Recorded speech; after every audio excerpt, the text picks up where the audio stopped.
Welcome to Armchair Expert. I'm joined by the Cookie Monster.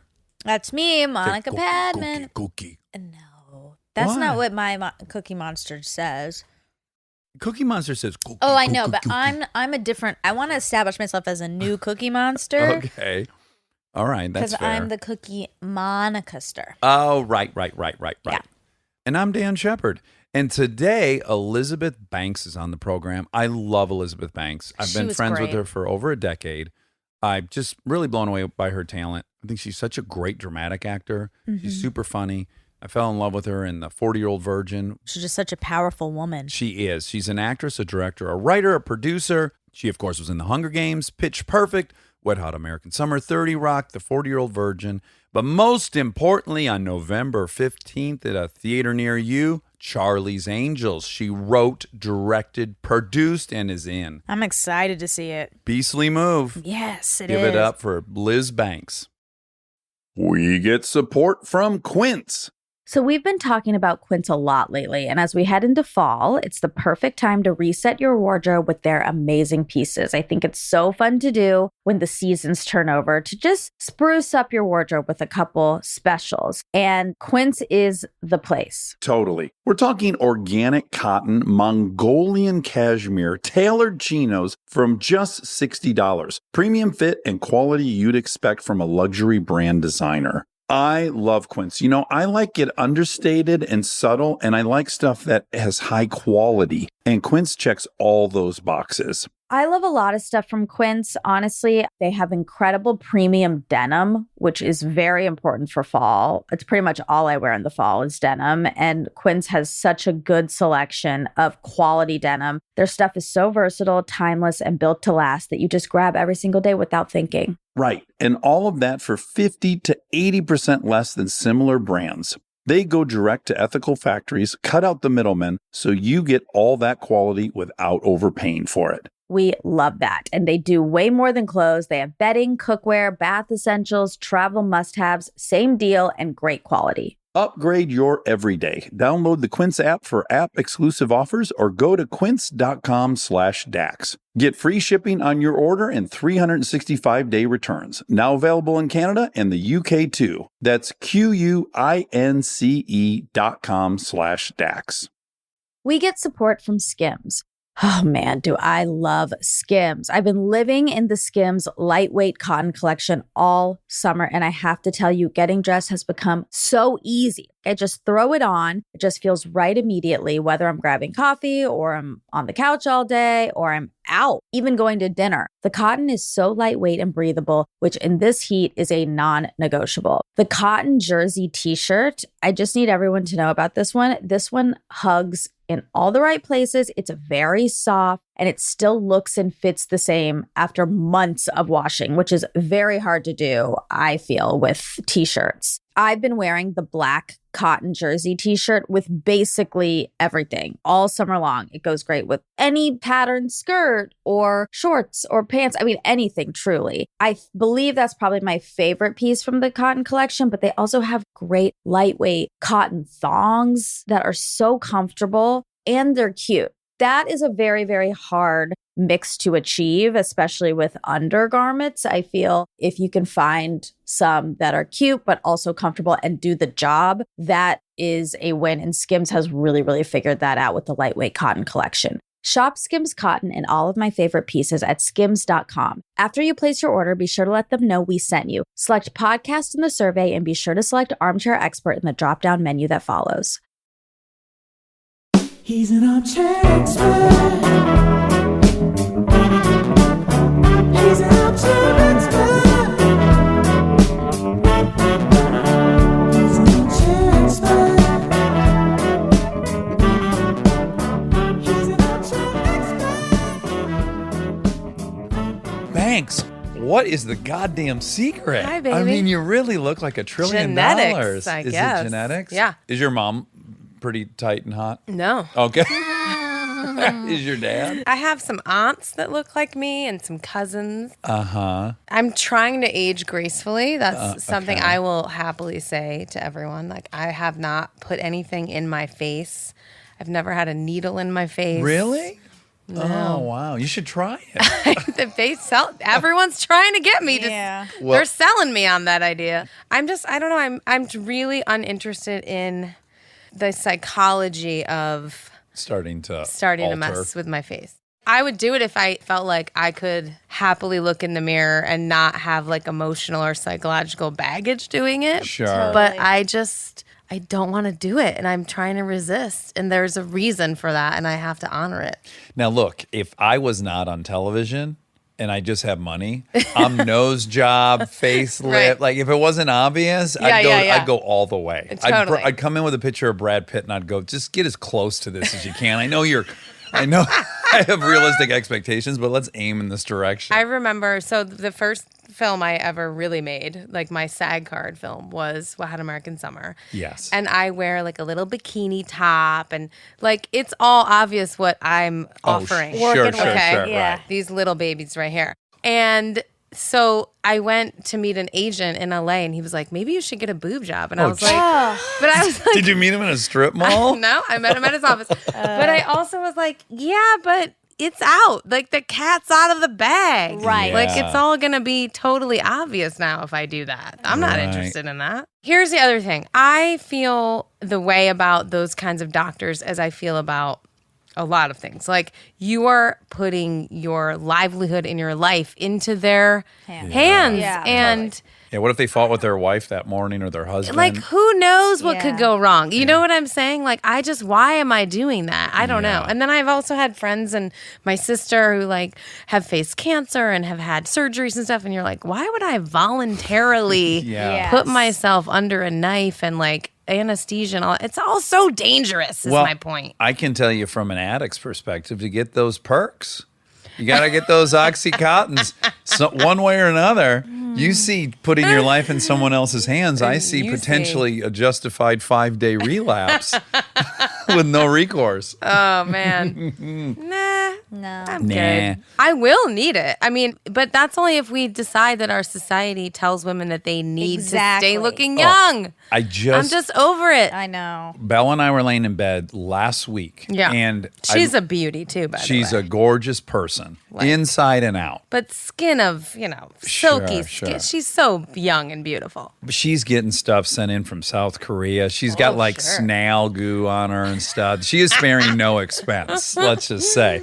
But I mean, I'll do a mask. Yeah. I'm not Okay. saying that. what if you're like, I don't even wash my face? I'm going to look how Mother Nature intended. I think we wanted to look up the age of some actor, right? And then when I looked that up, it gives you other suggestions like, oh, maybe you Yeah. want to know how old this actor is, right? And it became this weird rabbit hole. And before I knew it, I had a grid of actors in there, like from 65 to probably 80. And I said to Kristen, I'm like, look at this page. The sexism or the misogyny, it's so fucking deep. It's so deep in me that when I look at that, the older men still look attractive to me Yeah. and virile and all those things. And I'm very aware that the women have aged. It's crazy that culture can affect what you see. Yes. You know what I'm saying? Like, and even I have an awareness of it, and it doesn't help. We were talking like in the show, we're watching some of the folks are older, and I'm thinking about the women being older. I'm thinking about it, how it, it will impact Kristen. She's thinking about that. The whole thing's happening. And yet you're honestly asking me like, am I attracted to that woman? I'm not. Right. It's so deep. Yeah. It might be partially biological. Yes. Sure, because you're Meaning, not like, fertile. correct. Like, I can't make you a baby as easily as, You once could. as I once could. Yeah. I turned 40 on the set of the Hunger Games with all those young, adorable people. February 10th. So anyway, I turned 40. It was a hot mess of a time anyway because Philip Seymour Hoffman had just passed away. But anyway, so we were looking for something to celebrate, and I turned 40, but no one knew. They just brought out a cake and started singing Happy Birthday. And Liam Hemsworth, so hot. Sure. We love how he looks, A beauty. Yeah. He's like, how old are you, Banks? Oh, sure. And I was like, oh, and being faced with having to tell Liam Hemsworth. Sure. Because what is he, 27 at the time or He's something? 21 or something. He's a child. Not He's an a ounce of baby fat on boy. him. He's Yeah. a baby boy. I was like, yeah, I'm there. I'm 40. Yeah. I could feel him like His boner go like down. I could feel him like shrivel up and run. No. I've That's not true. That's in your head. Yeah, no, that's it in your wasn't. I'm head. telling you. He had no idea how old I was. He definitely thought I mean, knew I was older than him, obviously, but like a cute auntie. I was suddenly like, I could have been his mother, I think. Like, I Well, think I'm old enough that I could be his mom. biologically. And biologically, of course. Yeah. But biologically is what I'm talking about. Yeah. Right, That's the right. point I'm making. Yeah, you're making a great Is that point. biologically, all of a sudden Liam Hemsworth was like, oh, goodbye. Well, hold on, though. Hold on. I'm just saying, I really felt unattractive all of a sudden. Interesting. Like, it was overnight. Right. I mean, I'm not saying I can't fuck whoever I want. No, I know. Come You on, let's clearly be honest about anyone that. Catch a would. D. Anyone. But You need only step out on your porch. I'm sure you could wrangle a deer or two. I mean, I value your experience. Yeah. I'm not calling you a liar, but is it possible that Liam had no real shift? I mean, if I got Liam on the horn. no, I think if you asked him, he did not know I was that old. Okay. But, I felt a shift. listen, maybe he and I were just different 21-year-olds. I think I would have been excited by that notion. Like, oh my Yeah. goodness, you look like that, and you've got some real experience under your belt, presumably. Yeah. Let's see I what- think there are guys that do value Perverted that. guys. You're like, you could be my mom. Cool. You can find my like mom. that. I could have sex with my mom. Oh, wow. Now, no, we've known each other for maybe 13 or 14 years or Yeah, something. I would say that. I remember exactly when we met. Okay. I can't imagine you do, but I'm gonna say I was made aware of you as an actor by 40-Year-Old Virgin. Thank you. I just thought you were unbelievably spectacular. I was like, who is this person? You know the way you do when you see people, it's one of the funnest parts of going to the movies. Like I went to Last King of Scotland and I'm like, who is this lead of this movie? I must see everything. yeah. What's his name? James McAvoy. James McAvoy. I must see everything. What's his name? Or the gentleman from Train Spotting. Ewan McGregor. Ewan Oh my McGregor. God. Like you see him and you're like, oh my goodness, this Yeah. is really something. Yeah. I really felt that way about you in 40-Year-Old Aw, Virgin. thank you. So, and our mutual friend Shauna had been a producer on that movie. Yes. So I was at Coffee Bean and Tea Leaf on Sunset Boulevard. Oh wow! And by- You literally just popped me into this memory. I did. I brought you in. Yeah. Okay, great. So I saw you in line, and I am bona fide starstruck, and I am like, oh my God, there's that gal from 40-Year-Old Virgin. Oh my God, Shauna knows her, and I immediately, oh my God, who's that? The girl I love from 40? Oh, Banks. And now I don't really know what to do. And then there's just a beat, and then I see. She's married, so just relax. Because I think I was like coming out of my skin, like, oh my God, what move do I make now? Do I buy her a coffee? But then I did introduce myself to Yes. you, and then we had a little chit chat there at the Yes. Coffee Bean and Tea Leaf. Yes, I totally actually remember that now. Yeah, very That's exciting. crazy. And then, if memory serves Yeah. me, then you and I were both working in New York at the same Yes. time. I went and met you in like the lower part of We were- Manhattan is. in What's the cool- Bowery. In the Bowery, yeah. Yeah. And is that the name of that hotel you were at? Yeah. Yeah. So very cool stuff, new to me. Yeah. And then I hung out with you and your girlfriends one Yes. night, and it was a fucking blast Yeah, and my a riot. sister was there. Yeah, That people was- were running across the That was street a at dark one point. night. Was it? I'm gonna tell you how I woke up the next morning. Okay. okay, tell me. This was when before Dax was sober. No, I was sober. You were? In fact, because I had this very clear moment when well, everyone was then running I across the street. Really drunk.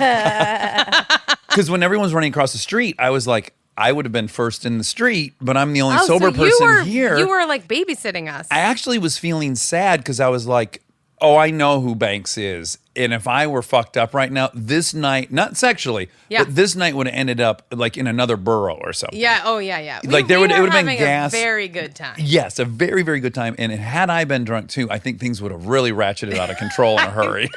I'm actually. This makes this story make more sense to me than Okay. ever before. Okay. So the next morning, I woke up in a bed. I was fully naked in the covers. My sister was over the covers next to me in the middle of the bed, fully dressed in her work clothes, holding her purse. and then my friend was on the other side of the bed, just sleeping in the bed with me and my sister. And I think she was in pajamas. So it was like Yeah, all states naked, of like dress. all states of everything, and all in one small bed, like not Right. a big bed. Yeah. I vaguely remember trying to get something cooking with your friend. I know which friend. Yes. Okay. I do remember trying to like. Yeah. Because I was single I for the think first she time in was like into it. 9 years. She was into it. Yeah. The one with pajamas on? No. Pajamas. Jammies. The prepared one. Yeah. Did you just run into them there or you planned to meet up? I somehow planned to meet. I didn't know. I wasn't just like Walking wandering through. through the Bowery. No, that's or true. Yeah, we South. made a plan. We made a plan, which Yeah. begs the question: when did we see each other? I don't know. But I was doing Baby Mama. Yeah. And you're friends with all those people. Somehow Yes. there was some cross pollination, and we made this plan. Yeah. Again, I was single. Full disclosure. That was such a fun night. I was having so much fun, and I was like, well, she is married. She is married to Max. yeah. He's a nice gentleman. I'm going to have to switch my aim here. Look at I'm the gonna friends. divert. Yeah, I'm going to have to chat up the I had friends. single friends that were out that were totally Yes. avail. Yes, but no magic Tech happened avail. be- Tech avail that. between any. Check Technically available, but not truly available. Okay, so it's fun to like read about somebody who you've known for over a decade. Yeah. I just know you socially, and you're a good time Charlie. And then I read about you, and I go, "Oh, Banks is real smart. She graduated magna cum laude from Penn. That's really Yeah. impressive." And then I go, "Oh, and then she's from Massachusetts.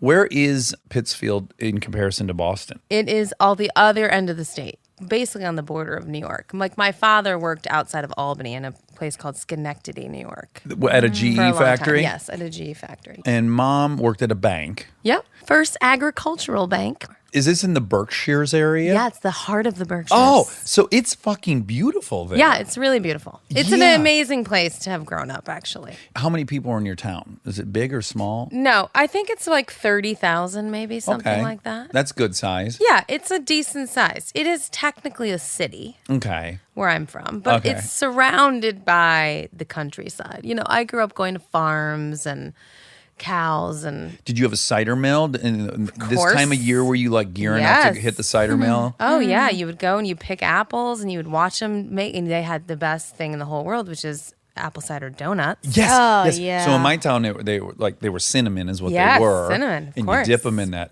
yummy cider. Sure. Woo. Now when you think about it, probably like 70, 80 grams of sugar just in like that little cup and the donut. You don't give a flying Worth fuck. cares? it. Worth it. Insulin's fucking Who coursing cares? through. Yeah. They come out warm. They put them in a like white bag. Oh, they make shake me it, yeah, So with yeah, this- with the sugar in it. Made And me then so happy. also I wonder, Halloween for me, very special. What are you giggling about?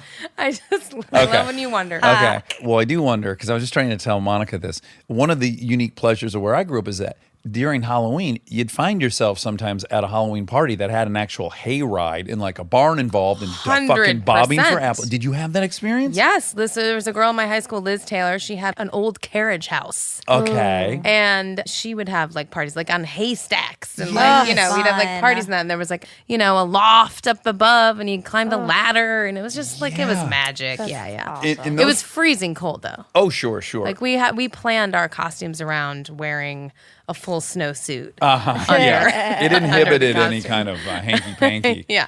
And did it have the very typical strata like in high school where they're like, we're jocks king and then. It's so interesting because we just moved and I found my high school yearbook and I went through it the other day. I went to a pretty big high school. I think it was like, 300 kids in my graduating class. And as I was flipping through the book, I was like, I hung out with like 12% of these people. Oh, uh-huh. You know what I mean? Yes. Like, yes, there was a big football team and cheerleaders, and that was a whole scene. My high school boyfriend was captain of the hockey team. I was very into hockey. But I was like, a nerdy kid. I did all the like AP classes. And what I realized is like, you really are just in class. And I was very competitive with my classmates at that level, right? Right. Because I was very like college prep and college bound. And it was all about that. And How do you explain that, just if you don't mind my I asking? think that's genetic too. I You don't do. know. I just think I think that birth is order's internal part of it drive. too, isn't yeah, it? I'm firstborn. For sure it is. Yeah. I think so. You have 3 younger Yes, siblings? I have 2 sisters and a brother. What was the age gap? Like how much older were you? My sister and I are almost Irish twins. We're 13 months apart. Oh, wow, yeah. And then I have a sister who's 5 years younger than me and a brother who's 11 and a half years younger than me.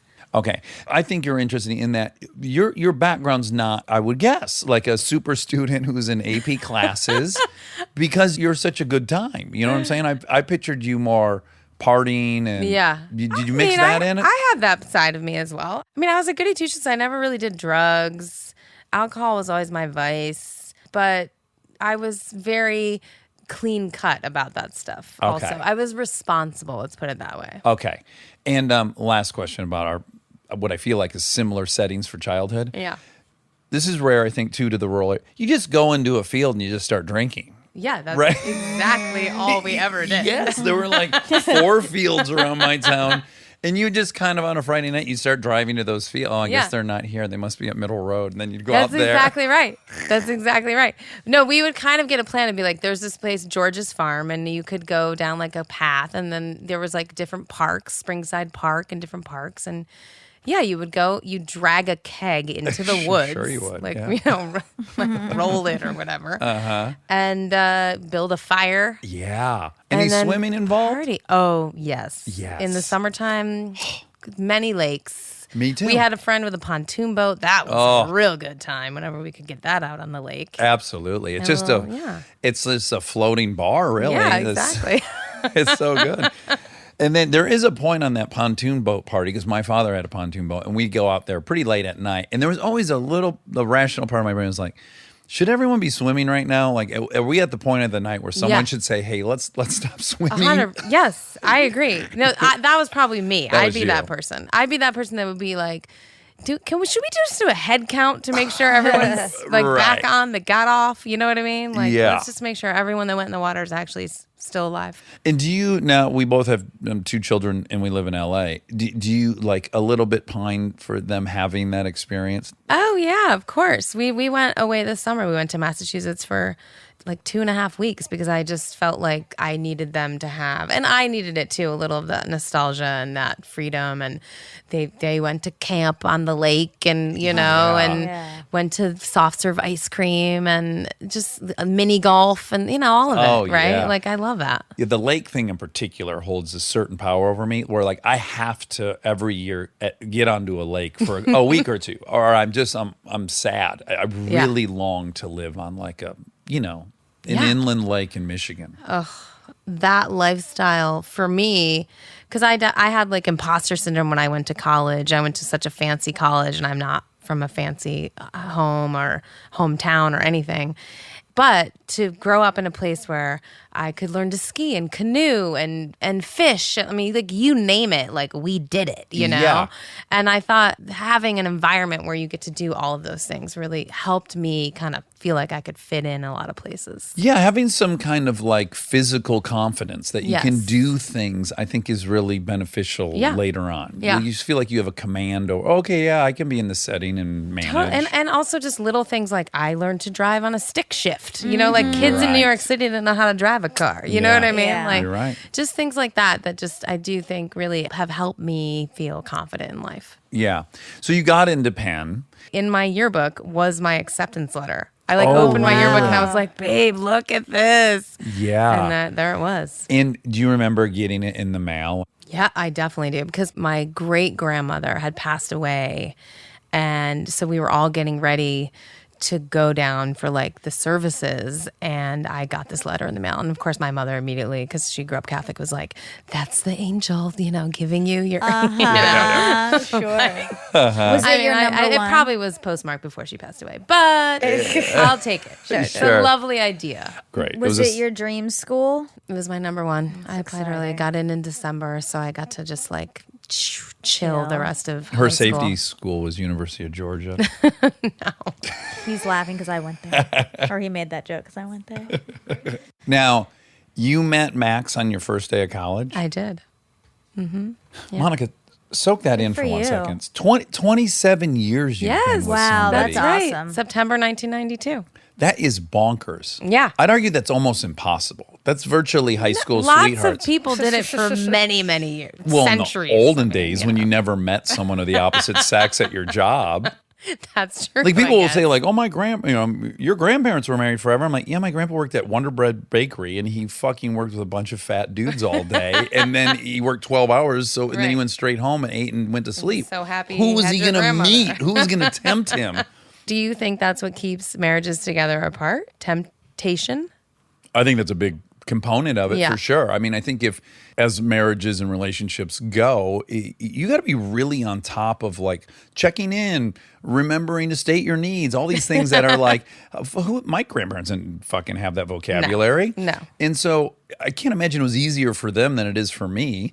And we have tools. You know, I think if you meet someone at your workplace that seems to be recognizing you in a way that you really wish your partner did, how is that not going to feel special? How are you not going to respond to that in some way? Now, whether you cross the line or not is, whatever. That's someone's thing. But it's so interesting. I'm old fashioned. Like, I have no plans to get divorced. Like, when I got married, I was like, so this is for life. So you got to figure it out. Yeah. Like, you got to make it work.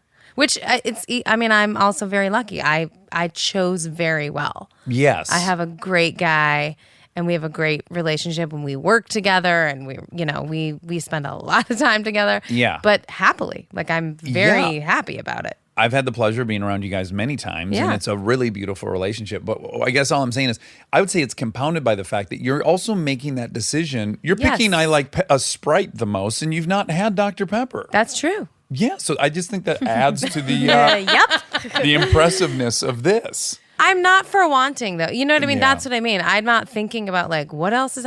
It's not something that occurs to me. So granted, that I accept that. You have to have been working with someone where you go, oh, well, we really connect in some unique way. Sure. This is really special. Now, that doesn't mean you're going to pursue it, but... I do think there's like pheromones and physics. I've seen it with my husband too. Like, I've been out with him and other women and gone like, oh, okay, that she likes him and he knows it. Yeah, You know? yeah. There's rhythm being exchanged. Yeah, and like, good for them. Sure. You know what I mean? Because I have a trust with my husband. Yeah. That's what it is. I trust myself and I trust my husband. And so when I'm having like vibes with somebody, I'm like, cool, that's fun. That's a nice feeling as a human being. Right. Yeah. Reminds you you're not dead for a couple seconds. Exactly. Yeah. And then Liam then you remember- Hemsworth shuts him down. Yeah, then he just slams that vault door. Okay. At Penn, this is exciting to me Okay. for, again, egocentric reasons, but you went to Delta. I was a tridelt, yes. A tri-Delta. And so when we named Delta, our daughter, my mother emailed me, do you know Delta was one of the first stories that was committed to writing? Do you know this? Do you know any of this history about? No. Okay. Well, it was like a writing-centric, sorority initially. Okay. That felt serendipitous because I worship writers and, you know. Yeah, I love that you're obsessed with tridelt. I know. Of course I am, for many reasons. Well- it was the one that was in Yes. Saturday Night Live. SNL. Secondly, I have these terrible labels in my head that I grew up with, and I filed people my whole life into them. So one of them was like, I hate guys in fraternities. Sure. And then my best friend in LA turns out to be my friend Nate Tuck. He was in a fraternity. I kind of hear how the whole thing worked with him, and I'm like, oh, I just missed a party is what I missed. Like, that's it was an excuse to be super social, and he had a blast. You like live in a house with people, Yeah. so you don't have to like live in university housing, basically. Yes, but I'm embarrassingly so. I used to, in my youth, define myself by things I didn't like as opposed to things I like. So it's like, you'd meet me and I hate that music and I hate this and blah, blah, blah. It's repugnant now, I recognize, because there's nothing to build on there. But also, it's usually because to state what you like demands judgment. Yeah. Right? Or there's And just some vulnerability Yeah, there. you have to basically be like, I'm putting myself out by saying that I like this. And everyone can be like, okay, not me, you know, or like, yes, that's great. Let's talk about that. Yeah. But the no one else liking it is the thing. You have to be really confident, I think, to walk into a situation and be like, this is what I like. Yeah. Even with my very best friend of my whole life, Aaron Weekly, and I, on a Christmas morning one day, we were driving and we were 17 or something, and we were just driving and I go, I gotta say, man, I like this song. And I said, I really like that Just Bodyguard song. And he goes, oh my God, I'm so glad you said something. My sister got that tape for Christmas last night, and I've listened to it like 20 times this morning. And I was like, oh my God, I could have not told anybody in my life but you. And we were both so relieved that we loved it. I love that. My brother-in-law had the soundtrack to Titanic. Oh, yes. And he we shared a car with him for a little bit, and every time we got in the car, it'd be like blasting. We're like, wow, he just listens to this on repeat. What was the big hit song off that one? My heart will go My Heart Will Go on. Celine Dion. Okay. I don't know. You don't know it? No. And I know you won't sing it, and you probably won't either. I won't sing it. If Just you hit me say, with the melody. if you hum it to me, I'll sing it. I sing all of Whitney's songs. I love them all. Okay. I grew up as a huge Yeah, Whitney fan. absolutely. And I love it so much. I was even into I Want to Dance with I Somebody. want to dance with somebody. Of Classic. course. Classic. Oh, boy. One of my early concerts was Whitney Houston. Oh, really? 12 years old, yeah. We actually got tickets for my parents' anniversary, and we all went together as a family Oh, that's that's nice. great. Tanglewood in Western Massachusetts. Okay, now is this the kind of place? Ours was Pine Knob. My mom took me to Hart. John Cougar Mellencamp was opening. That's exactly the I kind got of hit stuff in the I saw. fucking head with a 60-gallon Coleman cooler, the steel kind. These two drunk dudes were like, it was lawn seating. These guys lost their footing behind us, and all of a sudden you hear like, "Oh, watch out!" And I turned and just got fucking bonked in the head with this huge cooler.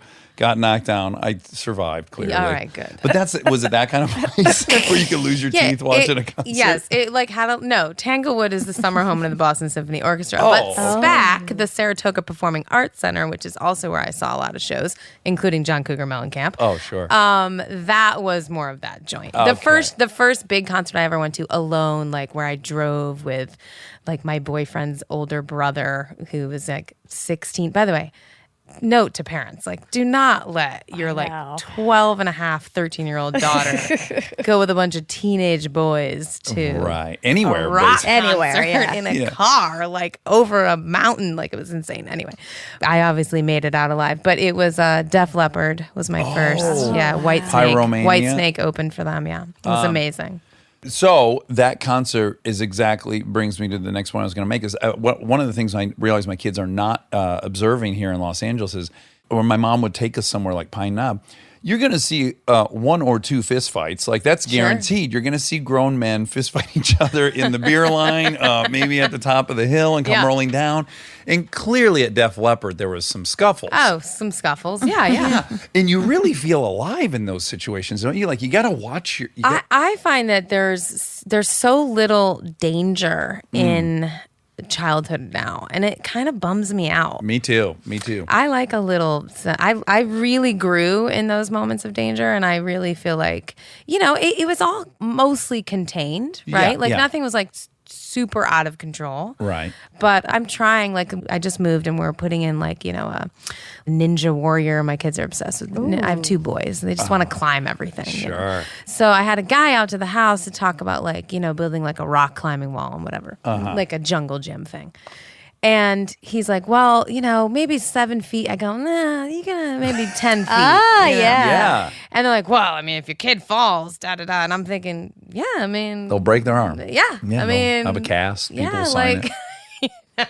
They'll be Yeah. popular for a couple weeks. I think they will not care about climbing 7 feet. I think unless Right. they're at 10 feet, they're not going to feel the thrill of the climb. You know what I I mean? hear you, Yeah, yes. And then True. I'm just wasting my money building this thing. And because that's how I would feel about it at that age. I want to be high. Yeah. But the looks from this guy, like the judgment of like, and he said to me, he goes, it's not your kids, other kids are going to come and play on that thing. And then I was like, oh, right, you'll get sued, all that stuff. because my own kids, I honestly am like, I don't know if they fall down and head injury. I mean, I was in the hospital constantly as a kid. Yeah. Really? I'm with Yeah, you. somebody always was getting stitches or a broken this or a something or a sprain or whatever. We were outside running around, jumping, doing stuff. We would poke like a beehive with a stick and then I all bet. run away. Sure. Like, let's just see what happens. Nature's video game, really. Yeah. And there's something so amazing about being able to scare yourself and then learn your limit and then try it differently the next Yeah. time. It's just, Yeah. I don't really know how they get that without these kind of things. Yeah, my kids are really, really big skiers. They're really good skiers. And I can't ski with them because I spend the entire time, like, I don't trust them yet, even though I know they can do it. Yeah. But I spend the whole time being like, they're gonna fly off a cliff. Right, like right. I just spend the whole time on high alert, and then I'm not having fun. Yeah. How old are they? They're 8 and almost 7. I still have a 6-year-old, which I'm holding on to for dear life. I feel like that's around the age where you start panicking a little bit, or the panic's setting in for me, where I'm like, oh, good. She looks like a human being. I'm definitely in panic. Like 6 feels like a little kid. Yeah. Yeah. A child, a real child. And Oh man, I am desperate to keep holding on to that. Yeah. I'll keep holding on. I can't. I have to cover my face when I I like sing that I'm getting you Monica. singing. Well, He sings it constantly. Monica hates it, and I have to cover my face when I sing. Usually, she's sitting where you're at, and so if I want to sing, I have to go like that. Or when he does impressions. Yeah, she. It's just hates hard to stare at my face when I face. do impressions. Believe me, I'm. Yeah, you get That's it. my view right now. Stay tuned for more Armchair Expert, if you dare. We are supported by Walden University. You know that feeling when you've been thinking about making a move, going after the degree, the promotion, the thing you keep telling yourself you'll get to someday? Walden University is built for that moment. For over 50 years, Walden has helped working professionals get the W, the knowledge, the skills, and the confidence to create real change in their careers and communities. Their programs are designed around your life, not the other way around. With Tempo Learning available in select programs, there are no rigid schedules or set weekly deadlines. You move at your own pace. And Walden's faculty aren't just academics. They're practitioners who bring real-world experience into everything they teach. From your first class to career coaching and beyond, Walden is your partner the whole way. Take the first step and learn at a pace that works for you. Visit waldenu.edu. Walden University. Set a course for change. Certified to operate by Chev. We get support from Apple Gift Card. Back to school is here, and for many, that means some big life transitions. Whether they are heading into a new grade or setting up a dorm for the first time, you want to give them something that actually supports their growth and success. Apple Gift Card is a versatile solution because it takes the guesswork out of gifting. It's not just about a new pair of AirPods for focus. It's about giving them the invaluable chance to choose the digital tools and subscriptions that suit their unique journey. They can use it for productivity apps on the App Store, movie nights on Apple TV, or extra iCloud storage for all those new memories. With Apple Gift Card, it's so empowering to give the students their freedom to allocate their own resources. Celebrate their new academic chapter. Visit applegiftcard.apple.com to celebrate their milestones and gift one today. This episode is brought to you by SoFi, the all-in-one finance app where you can bank, borrow, and invest all in one place. Let's talk bank accounts for a second. The average bank savings rate is 0.39% in interest. You're earning pennies on your savings, but it does not have to be that way. With SoFi high-yield checking and savings, the money barely making moves sitting in your savings account can earn over 8 times the national average savings rate with eligible direct deposit. No account or overdraft fees, which feels rare these days. You can get your paycheck up to 2 days early, perfect for getting ahead of a bill or grabbing what you need right when you need it. Plus, get up to a $300 welcome bonus when you sign up with eligible direct deposit. Sign up for SoFi checking and savings at SoFi.com/armchair. SoFi checking and savings is offered through SoFi Bank N.A., member FDIC. Terms apply. This episode is brought to you by ServiceNow.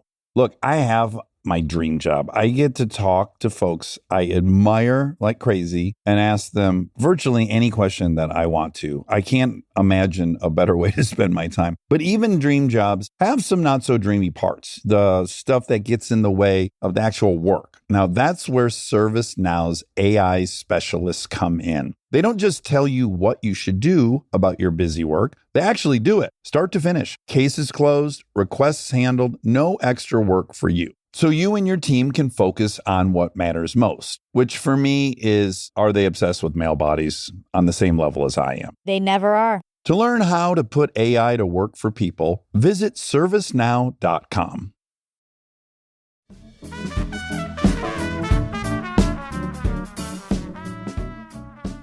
Okay, so you got into SAG by doing Wet Hot American Summer. I got into That's what you said a minute ago. well, I got my SAG card doing commercials. Okay. And Wet Hot was my first like legit movie. That was like a SAG signatory movie. I had to change my name when I did that movie. Right, because you're Elizabeth Mitchell. Yes. And why did you pick Banks? I made a list of names. I wanted to keep Elizabeth because I thought it'd be weird if someone was like, "Hey, Monica," and I'd be like, Yeah. "I'm not going to answer to that. Right. Like, I'm going to need my first name to stay the same." Yeah. And so I have a long first name. Elizabeth has many syllables. So I thought short, last name. Mm-hmm. I alphabetized a list. Oh, wow. Banks was at the top. You were in AP classes. I called SAG and I said, I'm going to go down this list and you tell me what's available.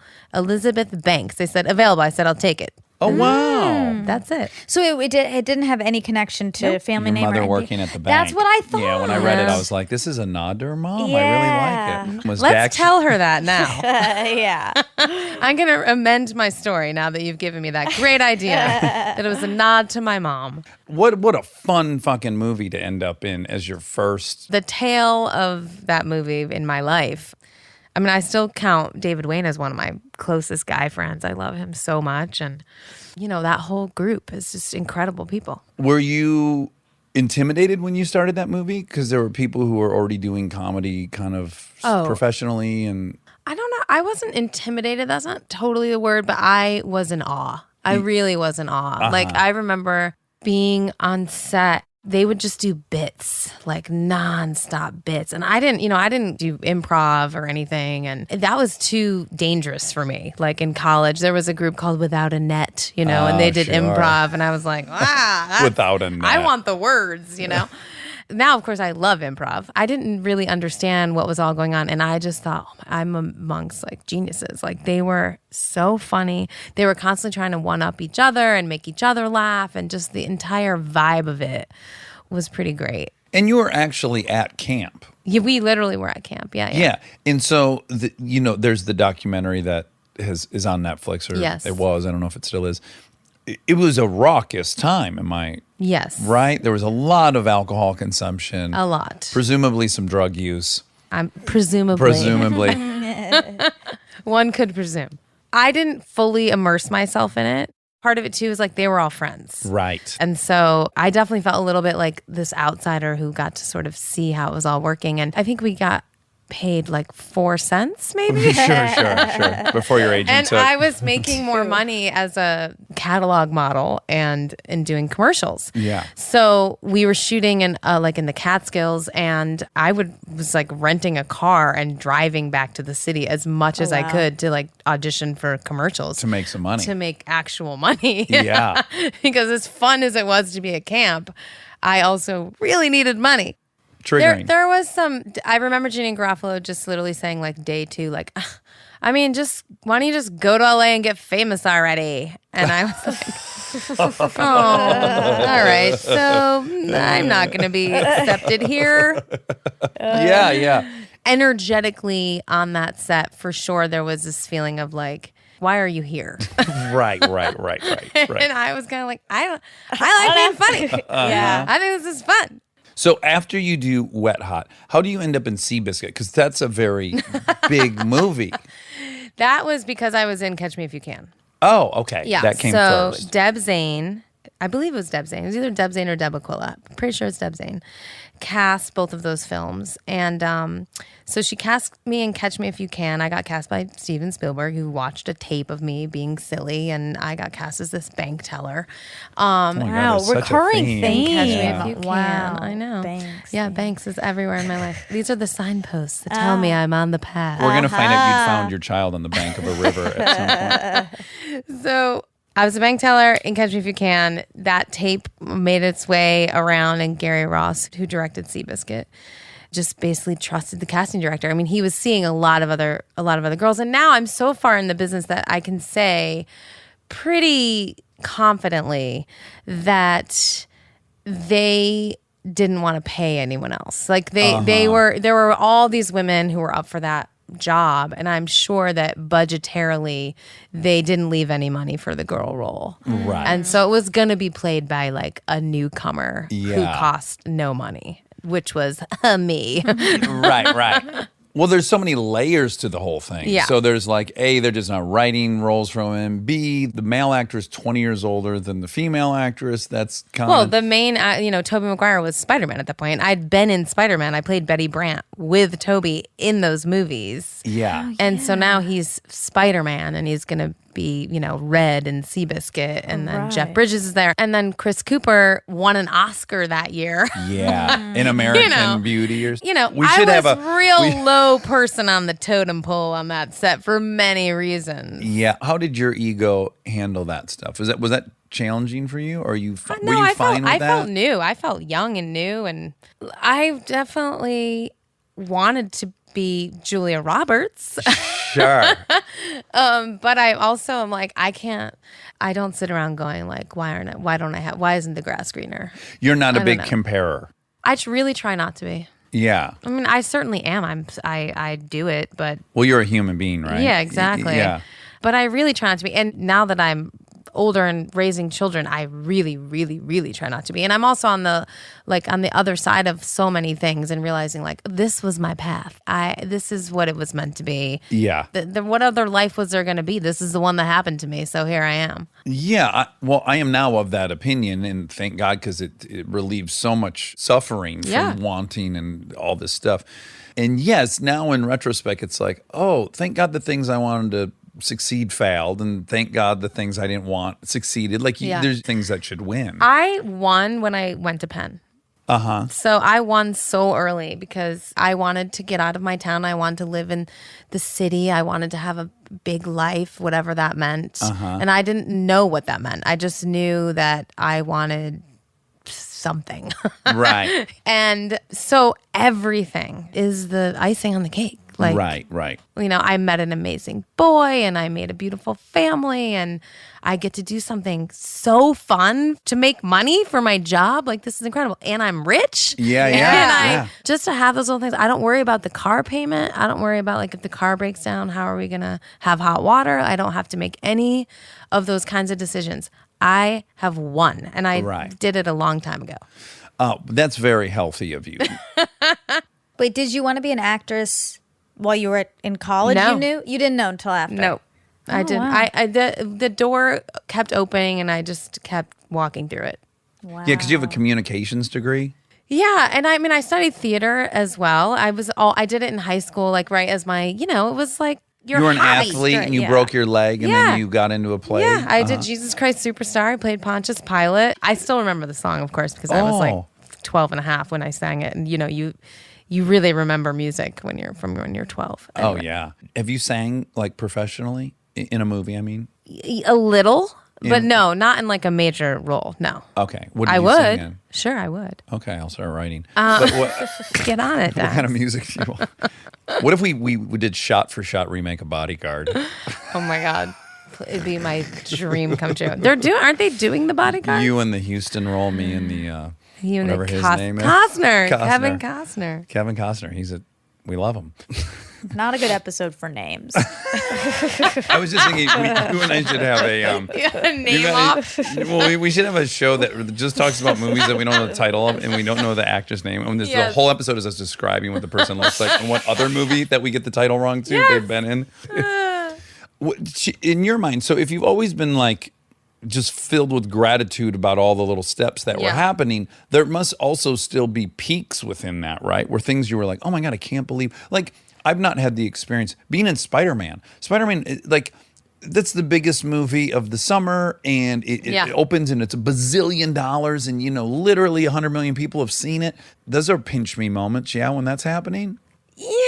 I mean, ish. You know what Okay. I mean? Sure, I do. I feel like also I really want to keep going up the mountain. I'm very uninterested in what's on the other side of the peak. Right. You Yeah, yeah. know? I hope I meet that and then it's over. Right. You change your ideas of success as you get successful. Oh, yeah, yeah. Well, I Right? guess that's where I'm going. You didn't go like, oh, wow. Now kind of all these opportunities are going to open up to me, which certainly many did. But did you have an expectation of what you were supposed to get next? Look, I definitely missed out on things, but also there were things that I didn't understand. Like I remember reading Legally Blonde and being like, okay, cool. What? All right, wait, what is this movie about? Who am I? Okay, and I'm a lawyer, but is this in high school? And I'm 27, like in real life. Like, what is this? Do Yeah, you know what I mean? sure. Like, there was those moments where I went and auditioned for that movie, but like, obviously Reese Witherspoon was supposed to be in that movie. Yes, Yeah. yes. I was never supposed to be in that movie. Do you know? Yeah, yeah. There's just, I have found the things I was really supposed to do, I got to do, and the things that would have been misses, I think, for me, I've missed. And then every once in a while, of course, there's something that you're like, God damn it, I wish that Yeah. was me. Yeah. Have you ever bailed out of an audition? Yes. What's- I did it exactly one time. It was the first time that I ever came to LA, actually, from New York, where I was living at the time, to test for a pilot. Mm-hmm. It was, speaking of Reese Witherspoon, it was the TV show Manchester Prep, which was the TV show version of Cruel Intentions. Okay. The movie. Okay. Sure. They made it into a TV show. It was for, I believe, the WB, which is now the CW. Sure, Right? So it was like a sure. new network. WB was hot. Had Yeah. Buffy. At the time, I wanted to be on, what was the Family of Five show? Party of Party of Five. Five. I just wanted to be Nev Campbell. Oh, do you know that's my number one? I used to watch the show and I literally would Love. be sick to my stomach with love. I was like, I'm fucking sick in my stomach. It would ruin my next 2 days. Like, Loved her the most. Anyway, long story short, I get to they fly me first class. I'd never been in first class. Boy, oh boy. Come Spa. on. It's a spa. I stay in a suite. I have a per diem, which meant I had all of my drama school friends come to my suite Yeah. to drink the mini bar, obviously. And the night before my big audition. Sure. So I went the next day to Paramount where the audition was. And they hand you a stack of papers at the time, the stack of papers, which is your contract. Oh. And it's a 6-year contract. And I was 26 years old at the time. Uh-huh. It was a high school set TV show, 6-year contract. And I looked at it and I was like, it occurred to me that I would be 32 years old when the show ended, when my contract ended. Yeah. If it was a success. And I thought, I don't want to be Andrea from 90210. Like, do you know what I mean? Sure. I just freaked the heck out. Like, I lost my mind. I was like, oh my God, but they'd already flown me here. This is what happens to girls. You buy us dinner and we're like, I guess we have to do it. So I was in that situation where I was like, I have to go in this room. I have to sign this paperwork and go in this room. They put me on an airplane and flew me here. And I had a party in drank the a room couple last $1,000 night. worth of mini Yeah, bars. so now I've got to do it. I'm in pink. I'm wearing pigtails because even I know I don't look like I'm in high school anymore. Right. And I walk in and I did just enough so it wasn't like totally embarrassing. And I kind of played like I was just really nervous. And I was reading with other actors too, so I didn't want to like screw them up. But I basically looked at my feet the entire time. You sandbag. Yeah, I did. Okay. I did it. Okay. Yeah. Yep. I was like, I don't want to be on this show. Okay. So, 40-year-old virgin, when you're a part of that, Yes. is that a party? Is that like going back to Wet Hot? I mean, was that a free for all? It was very similar. Yeah. And also, I frankly got in there partially because of Wet Hot. Like, those guys worshipped Wet Hot. Of Right? Like course. Seth and all those guys, they loved Wet Hot American Summer. And I think I was the last person to audition for that role for Beth, the bookstore girl, in 40-year-old virgin. And I got to improv with Steve Carell in the audition. And it was a delight. Like, I just knew it was going to be so fun. Yeah. And that I just had to be up for anything, which I was. And Yeah. off we go. Well, you know? full commitment. That was the thing I was Yes. very impressed with. Yeah. There. There's not a way to do great comedy halfway. Right. You do W.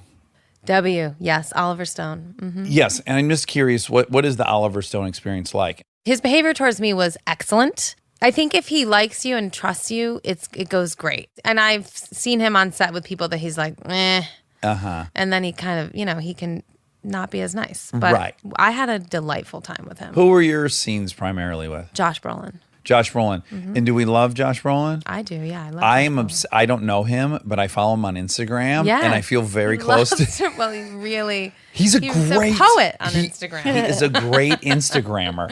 He is. And there's we've talked about this before too. Is like it's a unique skill to be able to talk into that fucking camera, the phone. You would think like as an actor, I should be able to do that. I cannot do it. I look like someone's 60-year-old dad. I Every don't know time how to do. I think is my arm length is wrong or something because I can't ever get the angle Angle. correct. No, and the whole time I'm doing whatever I'm doing, what you're seeing is me just trying to figure out what angle Yes, looks good, and I that's- can't find it, and then I that's throw me. in the towel. I just feel vain the entire time. Yes. Like, why do I don't like my nose looks big. I'm shiny. Bye. I have to make a conscious effort if I'm like FaceTiming with Kristen to really not look at myself. I mean, it takes all of my willpower to not look at myself because I'll just catch a glance and I'm like, Jesus Christ, why is she married to this guy? Why would she want to FaceTime me? I got to figure out where I'm supposed to look but then I keep going back down. It's a beating for me. Also, just stare right at yourself the whole time. Fuck it, right? Yeah. Just own it. It's not like she's going to be surprised. She's been not with me for gonna. 12 She years. knows not you. gonna bat an eye. Yeah. That's right. But anyways, with Brolin, boy, he can talk to that fucking camera, and I'm like, my God. And then he had one little thing with him and his dad. He kind of interviewed his dad, and his dad was like, what the, he doesn't know what's going on. Like they're literally talking to the back of a fucking rectangle. I mean, truly though, when you try and put like 70 and older people on phones, they are like, what is this future thing? Do you know what I mean? Like Yes. that, you might as well be like, let's get on a rocket and go to outer space. Yeah. It's not, I mean, you've lived 70 years of your life with none of that. Yeah. And now it's everywhere. I have sympathy. It freaks me out It's that in gonna happen our to us. lifetime, you and I called our girlfriends and boyfriends on a fucking phone like this. Rotary phone. And- There were you couldn't leave messages for people. There were no answering machines. Yeah. Did you do emergency breakthroughs? Of course. I now think about Star 619, whatever. Well, in my case, we'd call the operator and we go, "Hi, I need to make an emergency breakthrough on this line," and then you'd give them your friend's phone number, and invariably their parent would be on the phone dealing with something important. Yeah. and it'd be like, "We have an emergency breakthrough from Dax Shepard." Oh, And where then it they'd would hang force- up. Yeah, they would interrupt their They'd phone interrupt call. a call for an Oh, emergency. wow. I did more emergency breakthroughs Oh than my God, that probably is hilarious. thousands of emergency breakthroughs. We got in trouble for emergency breakthroughs. Yes, the parents, you'd call back, you'd think, okay, good, Aaron's off the phone, Yeah. and then you pick up and his mom. Like, I would do it if I thought my sister was on the phone for too long, hogging up the phone. Yeah. This is the other thing. We had to share one line, an Yes. entire family. Multiple teenagers in my house had to share one phone line. Like, come on. Yes, and then when call waiting came out, it was like, here we go, now we're Heaven. getting somewhere. Yeah. And then three-way came out when I was in like 8th grade. Three-way in high school for me, and it was like, of course. Oh, It's yeah. tragic though because of you can't make it through that period of your life without having been a part of two people called you, but only one person was talking, and then they baited you into talking about the third person. Did that ever happen to you? Because it definitely happened to me. I'm sure it did. Oh, it's so I block all those memories out. okay. Yeah, Yeah, I went to college, no computer, guys. Yeah, that's crazy. I had I a went word to- processor. I had a word processor. I loved kind it. of. I wasn't allowed to take it to college though because my sister needed it for high school. Sure. So when I went to college, it was like you would go to like the computer lab somewhere. Right. I mean, I'm a 18-year-old woman walking across campus 4:00 in the morning. These were the times that I lived in. Yeah. Good luck in West Philadelphia. Go to the computer lab, 4 a.m., finish a paper. Like, Yeah, and how about when we would research a paper, we had yeah. to go to a reference book and find out what articles had been written on this topic, then go to the fucking card catalog, then pray the book was in there. It's hours and hours before you're putting your eyes on the information Yes, you need. Oh yes. my goodness. we used to call it going to the stacks. I'm almost proud of ourselves that we did it, because nowadays if you told me there was going to be 3 intermediary books before I got to the one I needed, Yes. I would go, not a chance. No. It's like two retired people talking. We are so the good old days.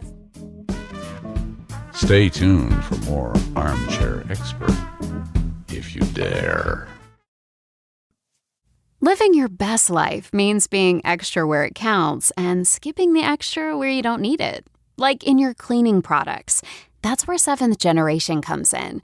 Their bio-based cleaning power delivers a powerful clean with nothing extra in the bottle.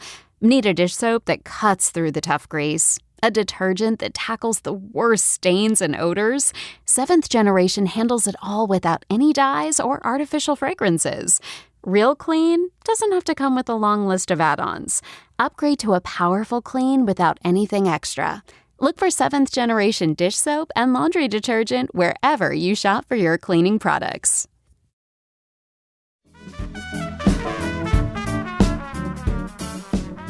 Now, were you a fan of Hunger Games before Yes, a huge fan. us too? I read the book very early on.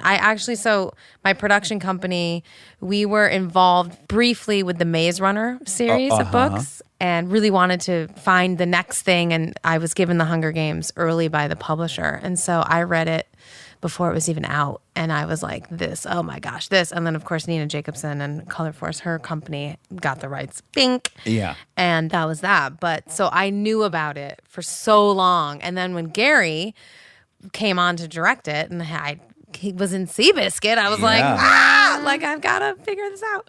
And I was basically like, I'll do it for nothing. I love her and I need to be Effie and I need to be in this movie. And I just needed it. Like, it would be so fun for me to be in something that I had read and had this whole imagination of what it was. Was that part really fun? It was. Yeah. And also that I was able to bring, I mean, the thing that I take the most pride in for Effie in the Hunger Games is that I was able to create this very three-dimensional character with this very full life in the Capitol and all of these hopes and dreams for herself and for her tributes and all. You know, I brought as much like life to her as I would to any character that I would play, but to do it for something that I think people were like, oh, that's Effie? In the book, it's kind of thin. She's kind of just serving the purpose of... And she's really presented as a villain, right? Because she's from the Capitol, and she's the only person in the first Hunger Games from the Capitol that you really meet before they just go into the games. Right. So, that comes to the district and like actually interacts and they all like have an opinion about her. This makes me want to reread I that know, first me one. That first book is So good. You just mentioned, so you already at that point, very, very early on, you started a production company. And I'm wondering, I have three theories. One is you're type A and you're like, oh, I got to do all the things. If that's an option, I got to pursue that and I should do this. That's one version. Okay. Second one is like, I'm smart. This might not work out. I have an opportunity to get my foot in the door with another aspect of this business that I could, shore up some safety. Sure. And the third is like, I'm just so interested in producing movies. I want to, Yeah. Or I guess suppose it could be a combination of those or a fourth thing. It's a little bit of a combo, and mostly it came out of I wanted to work with my husband. Okay. And That's a good he reason. was kind of like a really good bloodhound for material, and we just felt like we could do it. I was looking around the business, and I was a little disappointed in what was coming my way, and mostly as an actress, that was really all I was doing at the time. I remember thinking like, we could have a little more control. Like we could do other things. I was in a lot of indie films and I knew a lot of indie producers. And I kind of was like, I mean, well, we could do that, right? Yeah. Like I know what goes into making a movie. Yeah. And at the time it was all about finding financing and all this stuff. And my husband went to business school and he kind of spoke that language really well. And he sort of knew a little bit about that. And I just felt like, and I still feel this way, and I give this advice to people, like what producing to me was you had to have good taste. You have to have taste. You have to have access, which I had to either material and other collaborators, writers, directors, etc., which I had through my agents, right? And through my relationships. And so I had access to people. And the thing that you find as you start producing is that the thing that actually gets things made is clout. That's the third leg of the three-legged stool that I call E-Bank's Producing 101. Define clout for me. I had taste, I had access, and you build clout. Okay. Clout is when you like have cachet? success. It's Reputation. cachet, it's reputation. Okay, it's when you make people money, basically. Okay, great. Right? I'm new to and then English, they trust so you. sorry. They trust you to make them more money. Yeah. So now I have more clout than I've ever had before in the entire business. But as a female actress, you have no clout.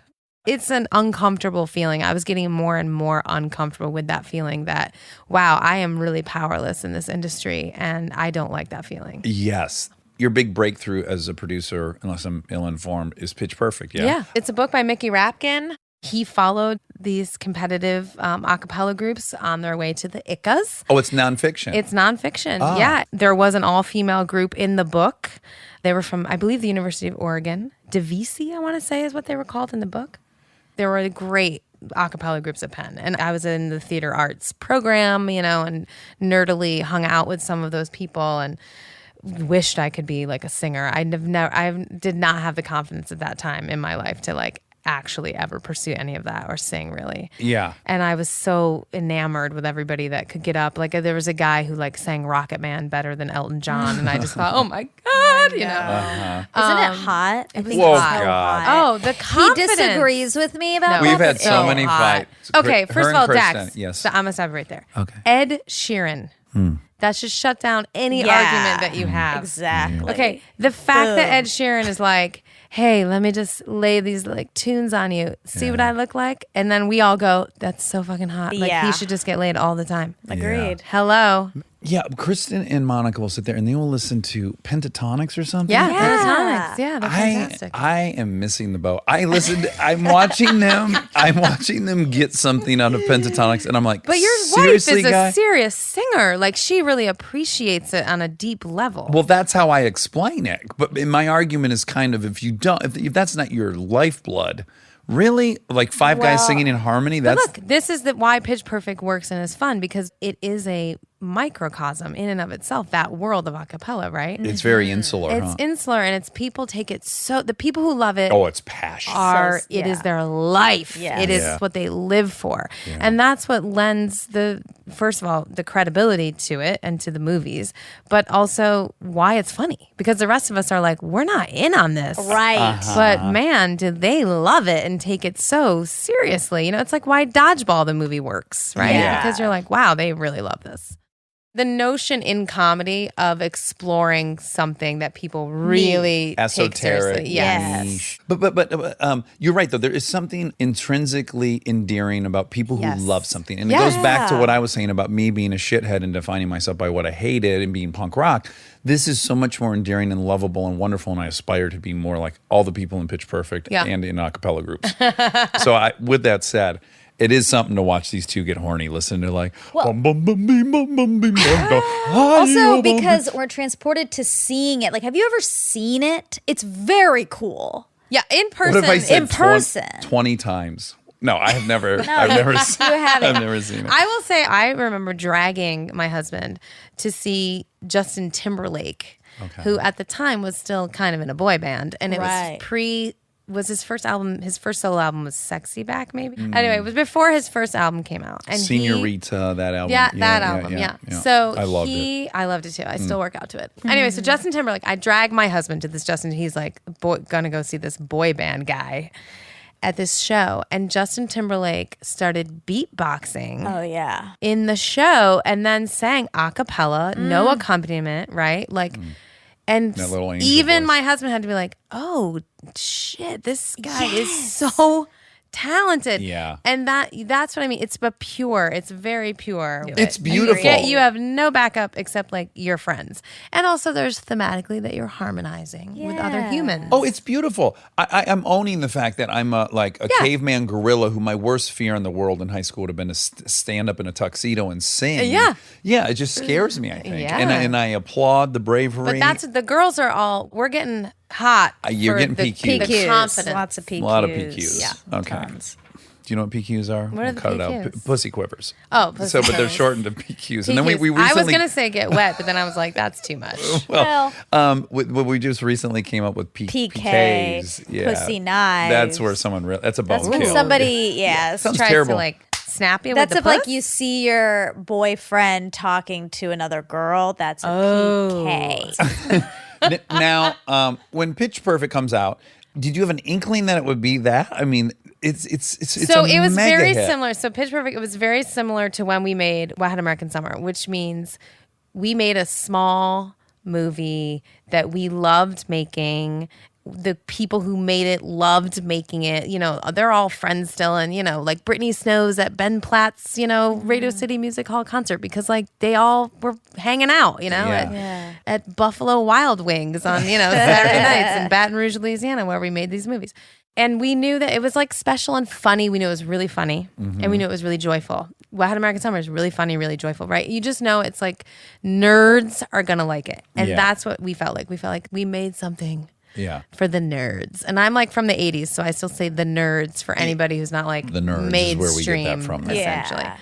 So we just knew we made something that kids would like it. We had a slow rollout. Like it came out, it kind of came out like October 8th, I want to say. And then it really came out on the 15th. So we did a lot of preview screenings, Like that word we of kind mouth type. rolled in. Exactly. So our opening weekend for the first pitch movie was not some like, astronomical number. But it just stayed forever. It just stayed for a while, and then actually we did incredibly well in all aftermarkets. So like it was one of these things that just became cultural, right? The whole excuse me, like that whole thing, Yeah. just became really cultural. And we realized like Jason Moore, who directed the movie, and was the architect of the movie. Really, he made the new Grease. Like that's what we realized. We're like, oh, we made.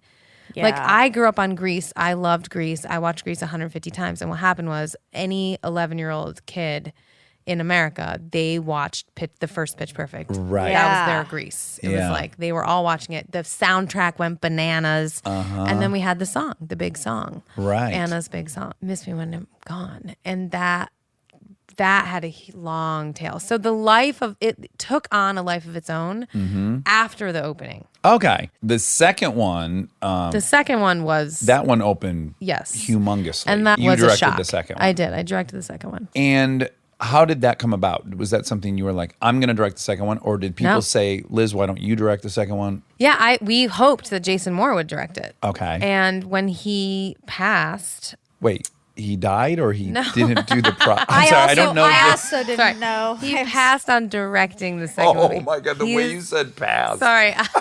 Let me do it again. Oh no. Take two. Jason Moore decided Okay. Don't play that fast he and was loose going to with the direct vocab. Sisters with Tina and Amy. Okay. And so, we were basically like ready to greenlight the movie at the studio. And Donna Langley, who had seen some shorts that I was directing and knew that I was looking to direct a movie I was talking to about different scripts all over town, said, I think you should do it. So she kind of championed you to do She that. absolutely did, yeah. And then you killed it. And then I don't know if you still do, but at that time you held the record for the biggest opening weekend of a first-time director. Yes, I no longer hold that record, but that who was does true. now? I don't know. It's still the highest grossing musical comedy of all time. So like Grease, for instance, I mean, Nothing. we blew that out of the water. Later, Yeah, Grease. by Grease. Sorry, Travolta. Bye, Do you do a backflip after that? I mean, that opening weekend, are you like fucking spraying yes. champagne all over your house? Yes. First of all, we were going to be happy with a much lower number. The movie opened to nearly $70 million. Wow. I haven't even been in a so- movie that made that much money total. Right. I mean, it opened bigger than Ant-Man. Oh my goodness. Right. Like that year had a lot of big movies. We opened against Mad Max, which I think is a perfect movie, and I voted for it in all the Oscar categories, and I love that movie so much. It like blows my mind, that movie. That said, happy to have trounced it on its opening weekend. Yeah. Now, it's an R-rated movie, Yeah, whatever. not the same Don't thing. make But I excuses mean, for them. we killed it. Yeah. And that felt really great too, because, it was a win for girls. Yeah. Yes. Like in a huge way. Mm-hmm. That still means more to me than a lot of the other aspects of it, right? It was just like, if you make a movie for little girls, Yeah. about girls, by a girl, Yep. Yeah. and you put it up against Mad Max, it Made by a boy. trounces. Yeah, that's and awesome. that felt revolutionary. Well, that brings us to a conversation you and I had on set of Yeah, Wet Hot, Hot the America. TV show. Yeah. Let me first say, the best part about directing is you're engaged the entire 12 or 16 hours you're on set. Like you're fucking all day you're engaged, Yes. and you want more hours and not less. And it's a very intoxicating feeling. With that said, it's also a fucking beating, and it's 2 years of your life. Yes. And then ultimately, your whole 2 years of your life are decided on that phone call. Friday. Yeah.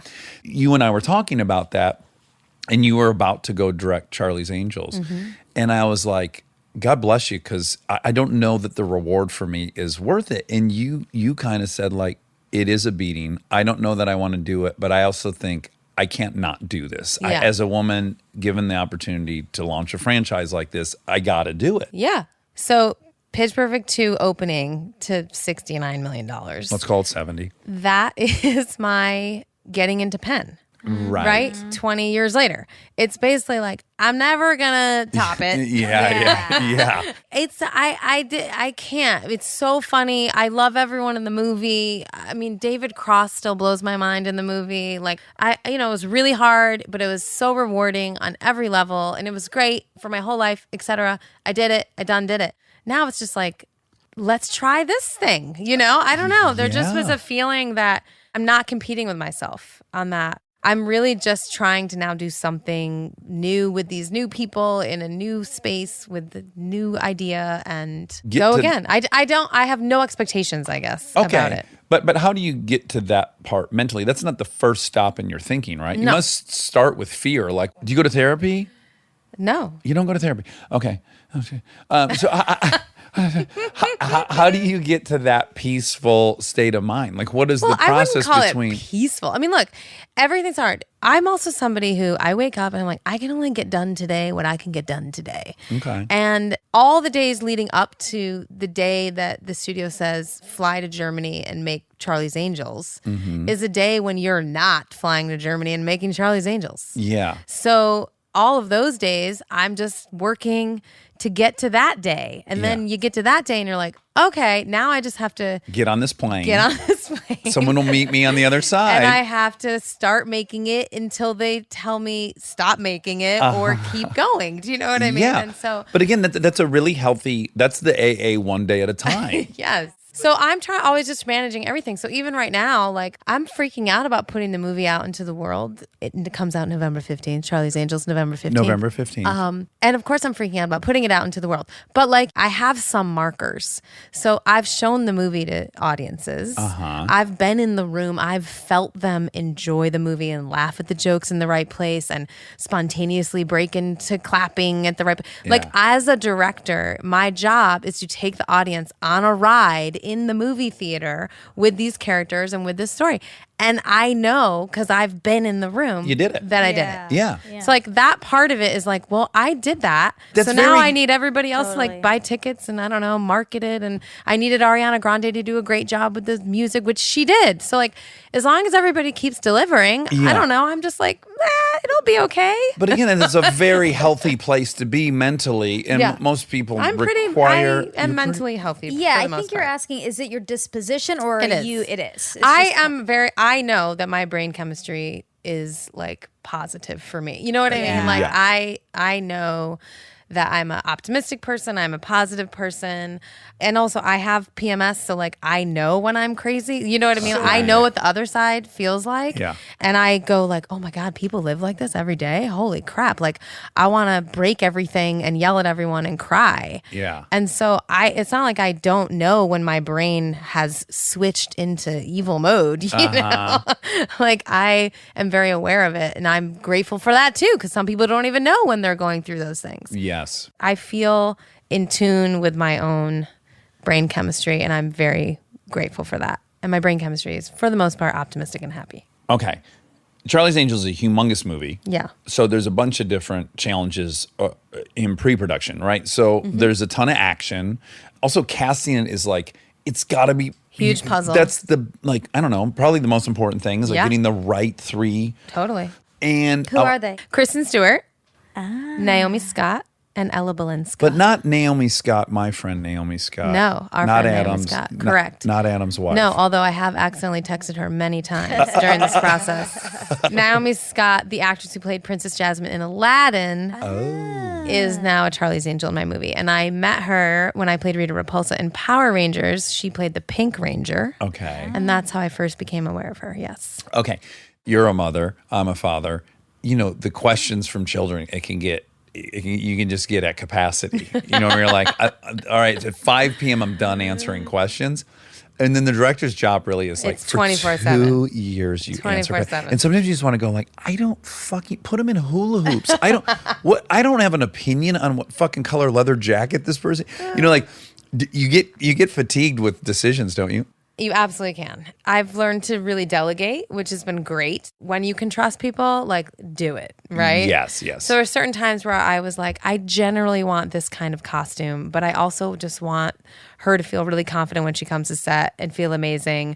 And you're a professional costume designer and she's a professional actress. And I feel like the two of you will figure it out. So just come to set not wearing something insane. Yes. Like I don't need to micromanage that. We had a whole thing with like tattoos on this movie, right? You know, where it was like, I was all for like, yeah, we can have as many tattoos as someone wants, really.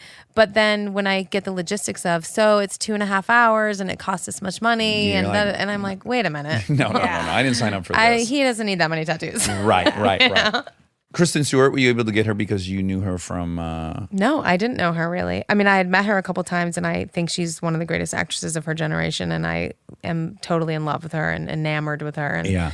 I thought she would really surprise people if she was in this movie. And I, as a director, you're always looking for like the tools, right? Like, what tools will I have at my disposal? And I felt like one of the tools was the element of surprise of Kristen Stewart and playing with people's perceptions of her. Yeah. She was up for it. We More felt than- connected very early on. I did a movie with her when she was, I guess, maybe 13, and Josh Hutcherson was like 11. Yeah. And of course, you Journey, then worked with Zathura? Zathura. Zathura, Yeah. yeah. It feels very special to have been around people at certain points and watch them succeed, and it just fills you kind of with happiness for them. And of course, they were two little kids, and then they both had these huge franchises, and then like all this stuff is very fun. I think so too. And you know why it's fun for me?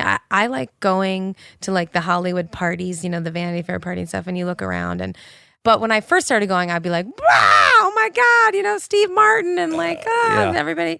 And now I'm like, oh, like we're going to run it all. We're going to get our chance. And then they're all going to get their chance, right? So when I look at Kristen and Josh and Jennifer and that whole group, I go like, wow, in like 20 years, like they're going to be the main like people running it because someone has to take over, right? Like we just cycle through. It does also shatter your romantic fantasy, all of it. Once it occurs to you, you're a part of a class that's now getting nominated and shit, you're like, oh, so all those other people I like kind of worship, they were just fucking humans just like us. Yeah. Like it's kind of demystifying in a weird way too. I agree. I love it. Like I love that it's like, remember when we were all back there like in New York, you know, getting drunk in the Bowery 13 years ago? Yeah. And now you have We this own homes and shit. incredible Yeah, podcast. that's Yeah, fun. we have children. We made human beings. Yeah. And houses. Neither of us died. If an outsider directed looked at us that night at the Bowery, Oh, they'd totally. go, oh, one of them's dead for sure in the next 5 years. Definitely. It was bad. you do what it you was gotta a very do. bad deal. I'm pretty sure the Bowery cut me off that night. Well, that's funny. That reminds me. One time we were, me and my buddies were in Laughlin, Nevada, and we were at a fucking Nothing good happens there. Exactly. and we were at a blackjack table, and at a certain point, the pit boss came over to me and he goes, "Listen, buddy, you gotta leave. You're shit faced." And my friend Dean leans over and he goes, "You know how fucking drunk you gotta be for a pit boss in Laughlin to call you shit faced? Like this is a real is trophy. it. You just This is this is an Yeah. accomplishment." Yeah. How many days were you shooting that movie? Charlie's? Yeah. 60, I think. And what was the funnest part of the whole experience? Istanbul. We Istanbul. went to Istanbul, Turkey for the last 2 weeks, and it was a delight. It was. It was like we all needed the change, and that city is incredible and filled with incredible energy. We were all like going to the spa and the hammam like in the morning, like 11 a.m. We'd just all be like in a spa, like getting massages and getting our nails done. And I'd be like, all right, see you on set in a couple hours. Like you get a day and a night, like everything about it was just wonderful. And the love footage was splits. great. And it was great. We had our wrap party there. We kind of ended the movie on just like a total high. Yeah. Isn't it the nicest feeling to like when you're directing something, go to work and go like, oh, I don't have to go to hair and makeup. I just go straight to the fucking monitors. The best. You can wear sweatpants and shit or whatever your thing is. Yeah. So- I wear a lot of dresses actually. oh, you do? I do because when I directed Pitch, and even when I'm just being on set as a producer, I would have female crew come up to me and say, "We love that you wear dresses." Oh, really? And I think it's just that I then felt like you had to show people that power could also wear a dress. Uh-huh. Right? Like that the leader on the set could also look like this. Yeah. And it was fine. And everyone, You didn't have to wear a male costume. I didn't have to like pretend to look like a grip or Yeah. anything, you know? Like the grips could actually just be like, yeah, the lady in the skirt's in charge of me today. All right. Yeah. Yeah. And just get over it. Yeah. I kind of wish you had daughters. I'm happy to be raising very feminist men. Yeah. Okay. I think that's also a really good, responsible thing to be doing. I'm making this TV show right now called Mrs. America, and it's about the passage, or the lack thereof, the non-passage of the ERA, the Equal Rights Amendment for women. What year was in that? the 70s. You know, we all play these 70s icons, Gloria Steinem, and I play this woman, Jill Ruckelshaus, who's a prominent Republican at the time. And the fight is all the same. It's the most depressing thing I've ever been a part of, actually, because it's like these Yeah. incredible women fought for women's equality in the 70s, and it's been 40 years, and literally nothing has gotten better.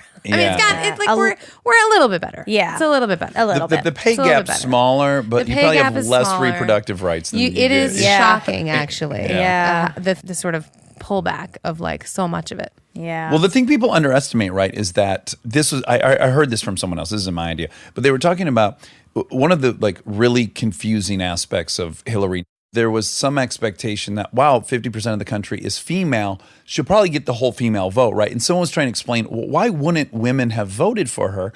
And someone pointed out, which is true, is like many women are beneficiaries of the male. Course, of the patriarchy. Yes, Yeah, of because they're course. married to. And Yeah. I don't know why that didn't That's occur what to me. that's what Mrs. America is about. It's basically about a housewife Uh-huh. who was like, well, what's wrong with just wanting to stay home and raise children? Yeah. To which Right. every feminist says absolutely nothing. You should 100% do that if that's what you want to do. But there are lots of ladies who need to go to work. Right. Because they literally need to, or like their husband beats them, Yeah. or like they just want to be able to get divorced. Yeah. Like they want to have like a bank account. Like Yeah. just get out of the way. If you want that, good for you. Yeah, economic security Anyway. wasn't reliant on a man. If you choose that, Correct. kick ass, but that shouldn't be the only option. Shouldn't be the in town. option for Yeah. all the ladies. Anyways, look, women are in the workforce now in greater numbers than ever in human history. We were talking on set about how women had this revolution where we all were like, we're going to break these standards of femininity of like, you're here to mother and you go in the kitchen and you need to cook and you need to be Betty Crocker and Martha Stewart and, you know, be a perfect mother. Nurture, compromise. All of that. yeah. It was like, no, actually, I want to do what I want, right? Men have never had a revolution. Men have never been able to just get up and say, I want to stay home and raise my kids. Right. There's no revolution for men that said, I don't want to fight anybody ever. Yeah. I don't Yeah, want to go to exactly. war. I don't want guns. I want to be empathetic. I want to be empathetic. I want to cry when I want to cry. Yeah. Like, men have just never, like, I guess because that revolution would be considered too feminine for men. I don't know. You know what I mean? It's like, Yeah. what if you guys could just all get together and be like, we could change the entire paradigm of all of humanity? Well, listen, Yeah. having been on the inside of that group as a little kid on a playground in Michigan, I can tell you the vast majority of boys, they all wanted to cry. They didn't want to fuck every girl they met. They didn't want to do all the drugs. You know, I can recognize that, like, it wasn't even it's not even servicing the majority of correct. boys. No, it's not. It's crazy. But none of that serves any of us. The ideals, the current quote ideals don't serve any of us. Like, I'm not going to live up to being the ideal mother, wife, whatever. And Yeah. you're not going to live up to being the ideal. I don't even know. What is, you know? Yeah, it's all made up. It's all- CEO with a Well, Porsche I'm and kind a of blah. killing I it, don't know. but I see your point about you. Liz Banks, I love you. What the Mrs. America? Yeah. Am I saying that right? Yeah, Mrs. I America. panic when I see MS period or MRS period. I'm afraid I'm going to say Ms. or Mrs. or I still, it's a mystery to me how those abbreviations work. Okay. Do you know what I'm saying? No. I mean, you understand them, but can you understand from my point of view how there's 3 different abbreviations for Yeah. Mrs.? Well, there's Ms. Miss. They mean different things. There's Ms. and there's Mrs. Right, and MRS I'm not clear. always means married lady. Yep. Oh, it does? Yeah. Yes. Well, great. Thank you. And by the way, I've known this in the past and then forgotten it. It's confusing to me. I have You have- dyslexia. You're making you're fun a of someone with mister, a men. and if you're a Ms. or a Yeah. Miss, you have an MS. You get the R when you get the Mister. But what's the difference between MS and MISS? MISS is like a child. Okay, and then A MISS, Ms. ISS, a Ms. is what IPPI. you call a woman you don't know her marital status. Okay, or she's expressly single. Correct. But that's another weird but a grown feminist woman, thing. like a single is Like, a Miss. why do we have to say that? Like, Because why we do they need have to know if we can hit on But you there's or no not. Mister. There's no That's just- variation in Mister That's- for whether they're that's married right. Sure, or there's they're not Mister, married. there's Doctor, there's Ugh, gross. good puke. Mrs. America is on FX. Yeah. Yeah. When's that come out? In the spring, I think March. Okay. So, you and I have this in common where you host a game show. Yeah. Oh, that's right. We have both host game shows. Yes. And I want to know what your experience hosting a game show is. So I came home from the first day. You shoot multiple episodes in a day. So very long day. I'm exhausted. 3 episodes in this very first day. I'm in the shower. My husband comes in. He's like, so how was it? And I'm like, it was amazing. Like, I am shaking with joy and like it's maybe the best thing I've ever done in my entire life. Like, and I was so overcome by the idea that like giving away ABC's money Yes. to people whose lives are definitely getting changed by 50 grand Yes. Yeah. is the greatest feeling of all Yeah. time, right? Like literally Yes. saying to someone, you are going home with this and this and this and this money and like have at it. What a great day for you was so wonderful. Yes. It felt amazing. Leading up to it, I was just, I get very nervous about having to read a teleprompter a lot because, again, I'm dyslexic. So I'm just like in fear mode as I am before I start everything. So leading up to it, I was like, oh, 10 episodes in a week and I have so much reading, blah, blah, blah. And Kristen stopped me and she goes, your job is to hand people winning lottery tickets. Yes. And I was like, oh my God, you're right. That's like, it. I'll be the face that hands them the winning lottery ticket. And once I grasped onto that idea, I was like, oh my God, this is the funnest job ever. Yeah. Now, granted, on my show, some people fucking lose. Yeah, and my it's show people same whammy thing. out and it's depressed. Like it's- literally it kills me. Yeah. Those are the ones, like if they're winning, I could do 12 a day. Totally. But when someone, and they're all so deserving, the people on my show, course. I'll go back in my little, my Yeah, little your dressing little room room. afterwards, and Yeah. I'll be like, oh my God, I got to reset for the next show. Like, I got to be optimistic. Because you go on the fucking ride with them, don't you? Totally, you do. Yes, Oh. and you're rooting for them, and my whole team is rooting for them. My makeup artist would come out because I do press your luck, right? And it's the whammies, and people press their luck. It's gambling. They're basically gambling, and we're like, oh my God, don't do it. So they come out. My makeup artist will come out just to powder me and just to be able to be like, if he presses his luck on this next one, I am gonna lose my mind. You know what I mean? And then like just leaves. Like he just needed to tell me like, Yeah. I mean, I don't know what we can do, but because you can't influence what they're doing, right? You can't. help Although I them. tried. That I is tried. so- Did you? I'm like hint city. I'm like, let me set the table for you. Let me lay out some stakes. Like you do realize that if you press your luck and you hit a whammy, that you're going. You just want to be like, you get this, right? Like, honey, yes. take the money and go. Like, I'm literally saying to them, like, how far can I say? Like, Yes. because my weird, just Totally. as luck would have it, the whole thing's modeled out, which is so fascinating to me. And they got some guy who does modeling for the NSA to figure out what this wheel will pay out, right? Right. It's so complicated. Yeah, yeah. So they know what it's supposed to do. Yes. But our first 3 shows, no one won. oh And my I'm starting to gosh. think, is this fucking thing broke? Like, is Yeah, the yeah, yeah. model broke? Yeah. And also, like, I want to tell the contestants, like, hey, if you've got a couple $100,000 on the board, like, that's plenty of money to go Plenty of home with. money. Like, don't get distracted by the millions on this thing. And I'm like, how far can I go? Because I just really was trying to impress upon them, like, let's not get drunk on this fucking spinning wheel and Yeah. remember how much $200,000 is. Yeah, I know. It's hard though. It but also is. I look the contestants that come in and they're like, I came here with nothing. And Yeah. Yeah. I'm going home with this experience and a little money in my pocket and like, Yeah. who cares? It's great. And that is the other attitude that I do try and maintain. But man, when somebody like wins so much and then the whammies out of it, it just breaks your heart. The hardest thing I've done since I entered show business is for the person loses. We find out the person loses, and it's literally 11 seconds before the crane's done Yeah. going up. Yeah. So I have to turn from them crying and go like, Come well, back next week.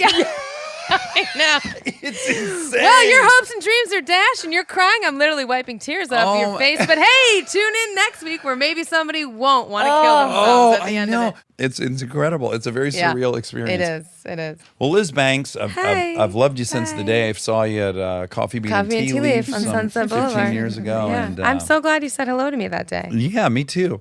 We're going to watch Mrs. America in the spring sometime, and then we're going to watch Charlie's Angels on November 15th. Yes. I watched the trailer. Obviously, I haven't seen the movie yet, but the trailer is fucking awesome. Thank truly, you. truly awesome. And if I did not know you had anything to do with it, I'd be like, oh, I'm in. Very is it sexy? Yeah. Okay, sexy, good. I need joyful, it sexy. fun. But I think people were worried I was going to like put them in like turtlenecks and Birkenstocks or something. Right. Like, I like a sexy girl too. Yeah. You can do So, both. yeah. You can have both. Yeah, there's this fear that implicit in feminism is that somehow you Yeah. have no desire to be hot, Like- which is like, well, hold on a second. No one signed up for that. Kim Kardashian's pretty famous, guys, based on like lots of things, Yeah. One of them being that hot bud.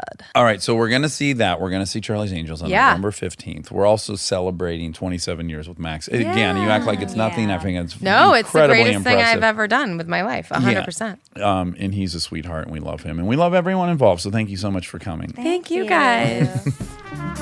And now my favorite part of the show, the fact check with my soulmate, Monica Padman.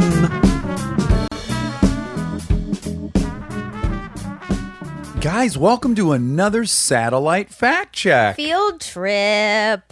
Ooh, you did a verberation in your throat box. I did that on purpose. Can you do that at will? Say field trip. Ooh, lots of That vocal one felt control. Not as good as the forced. first. Yeah. The first was El Natural. Yeah, it was. But we are again in my trailer on the set of Bless This Mess. Yeah, we are. And they're riding horses and shit in the background. About to say, there's donkeys. There's all kinds of stuff. And you're hanging out with one of your favorite people. Who we're going to have on here. Yeah, Lennon Parham. Yeah. I couldn't find you for a minute on set. And then I was like, you know what? Find Lennon.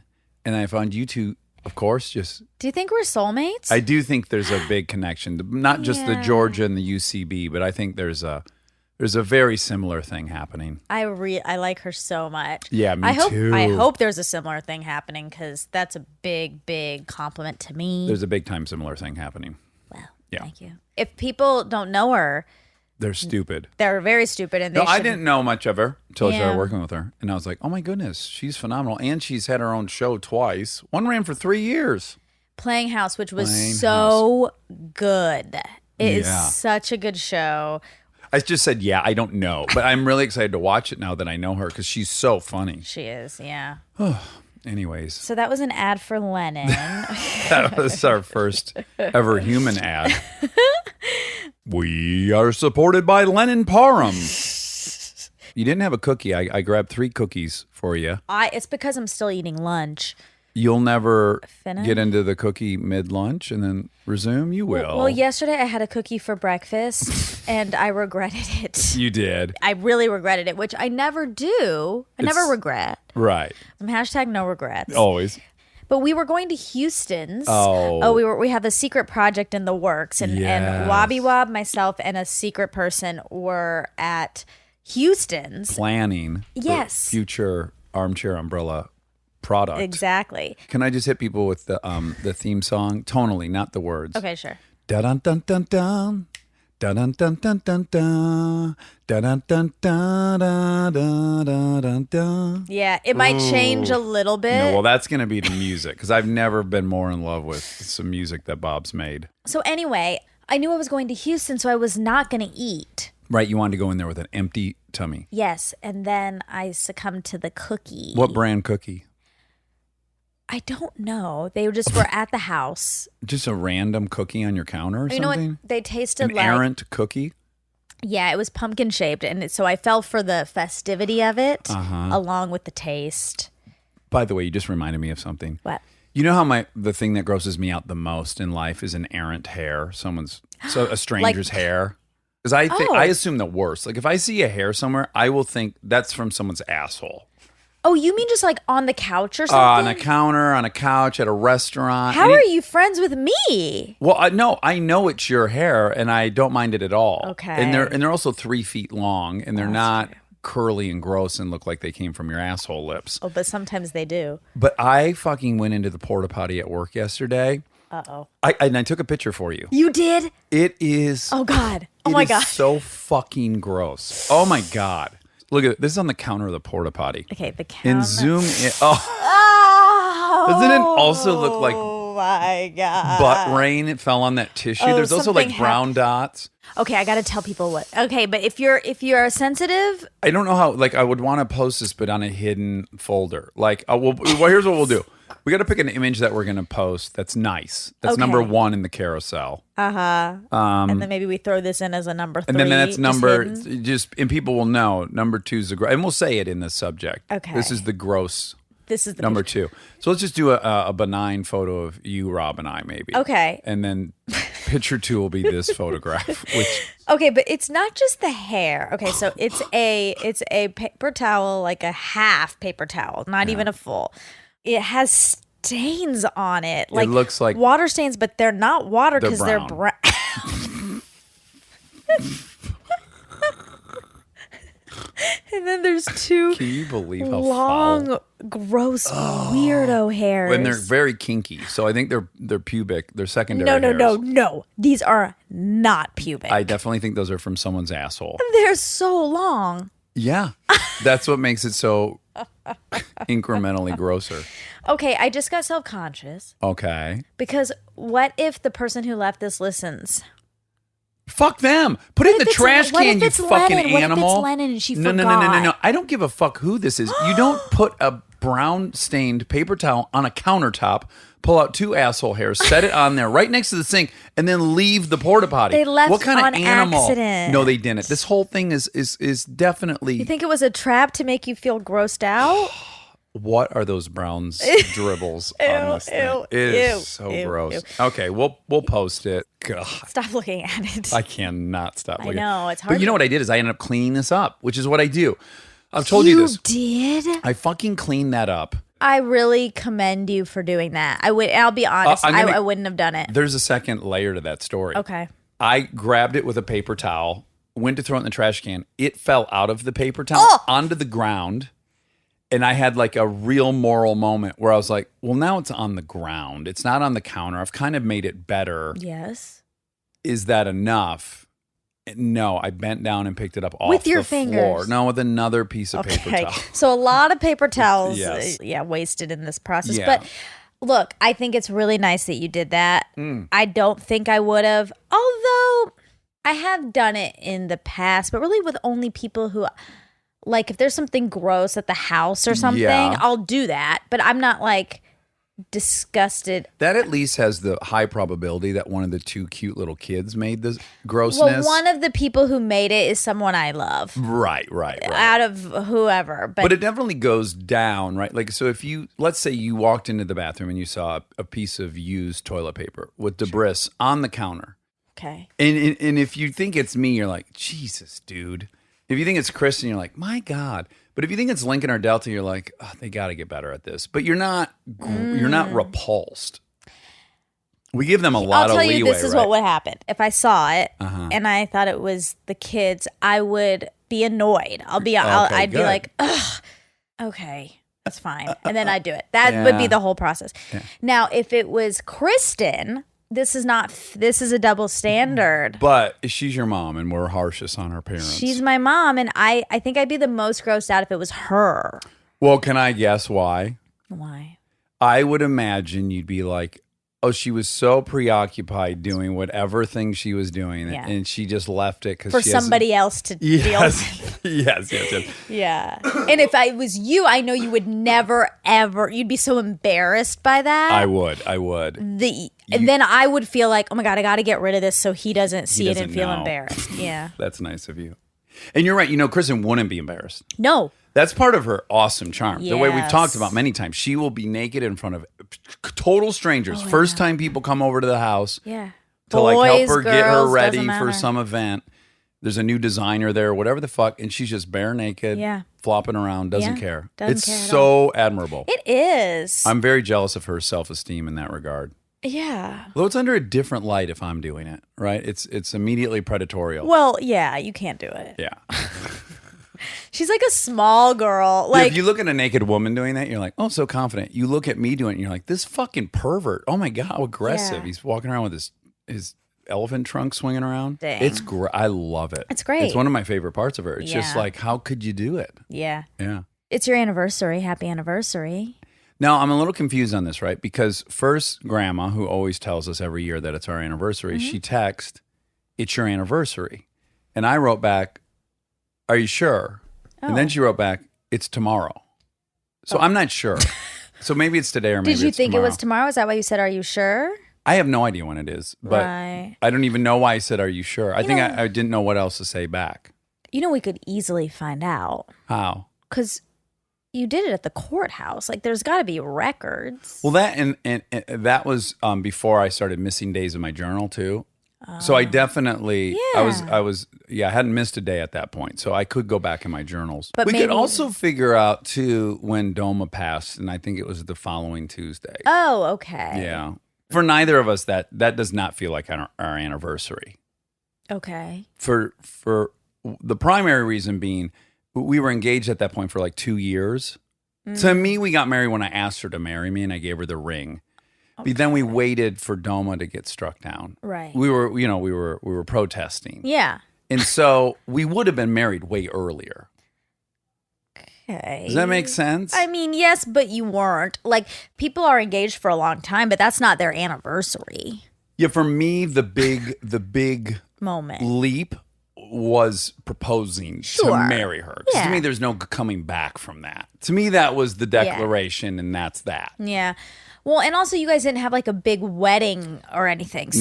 So that We didn't have a wedding. Yeah, we went to the You- courthouse. you had and a- Amy took pictures. And I'm really jealous. that what? Of course. That you weren't there? Yeah. Oh, I mean, I couldn't have been there. I didn't really know you guys well. right. Well, the only apology I felt I owed someone, and then I made the apology, was to Kristen's dad. Once I had kids, I realized I can't imagine not getting to see Lincoln or Delta on that day. Yeah. But I had no awareness of that in the moment. You know, Yeah, I didn't know what that would feel like, and now Yeah. I do. Yeah, So I that's apologized fair. to him. That's fair. That's nice. Then he told me about a great steak restaurant. Speaking of another cute, small, blonde girl, Yes. Elizabeth Banks. Is she small? Because that would be a real interesting thing. I think so. Is she? I think she's small. Okay. Why? Because in my mind, she's not small. She's 5'5". Oh. Oh, Okay, that's not she's that small. medium. Okay. Okay, good. Because I was like, in my mind, I'm like, she's 5'5" in my mind. I Oh. must have made her that tall because she's so successful or something. Oh, or it's- such a beast. Interesting. Do you know what I'm saying? Yeah. But for she's a some tough reason- gal in the way that I think like Chelsea Handler is, Yes. or Amy Schumer, Yes. which is a compliment. Oh, of course it is. Those Yeah. are all amazing gals. That's a good group to join. Exactly. I think that you are seeing very confident women and making a group out of them. Yeah. Okay. Something happened in this episode that was I wanted to ask you about. Oh, okay. I'm not mad about it. Okay. Well, okay. I'm really not mad about it, but it was very unlike you. Okay, so this is what happened. She was talking about her college, which is a very good college. Penn. Yes. It's a uniphile school. Yeah. We were talking about that, and then you said her safety school was University of Georgia. Yeah. And then it was, in my opinion, a little uncomfortable because she doesn't know that I went there. That joke was for you. Well, I know That wasn't even but, for her. That was for you. but I think it was weird for her because she was like, She didn't. no. Yeah, she didn't. But then, she didn't get it. well, but it's not that she didn't get it, but like she was like, no.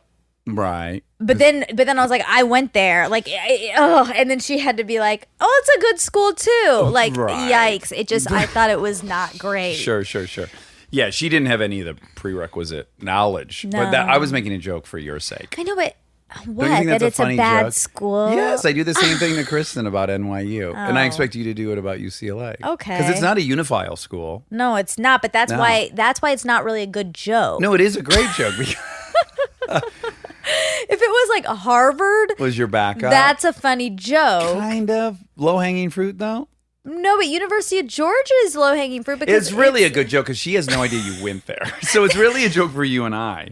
I know, but But you're right, it's a risky one because she could have been like, "Fuck no, I wouldn't have gone to that." She kind of trash can." wanted to say, she was starting to say that, I think, and then I had to say, he's saying that because I went there, and then she was like, it's a good school too. But what if Oh. if you would have said, "What was your safety school?" UCLA. I would have laughed out loud. Like I would have thought, "Oh, that's a funny." I'm joke probably to just me." insecure about it because it's not a You're right, and I'm fancy actually school. not insecure about UCLA. Exactly. Yeah, that's probably the difference. That's probably the difference. Well, UCLA is It really should be a uniphile No, school. it's not I mean, any at place you need all. a 4.03 to get in.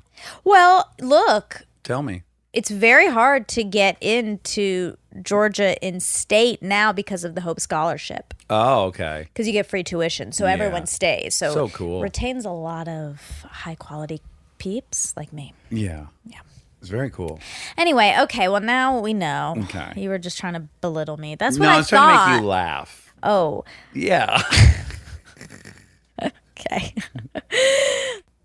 Okay, so I'm sorry because I love your mom so much, but she's not right about Tri Delta being a writing sorority. You know what? As I was rolling it out, I was thinking in my mind, I was like, I think she was talking about a fraternity. Oh boy! All right, Yeah. great. Yeah. Okay. Yeah. Okay. In fact, I was kind of hoping you would just cut that part out. Oh, I 'Cause left as it. I was saying it, I was like, she wasn't talking about a sorority. She my was God. talking about a fraternity. Even as you were saying it. Yep. But you- I was you- pot committed. I was Yeah. like, fuck it. She's not even know what I'm talking about anyways. Just finish the sentence and then you'll notice I didn't circle back to You that. I left didn't. that laying in the road and just floored it right past it. Oh wow! Well, you Yeah. forgot that you have a fact checker in the room. No, again, I knew I'd get busted. Oh, But it you was did. like, it was mid-sentence where I remembered, no, that was a fraternity she was Okay. talking about. Well, all right, great. Yeah. Fuck.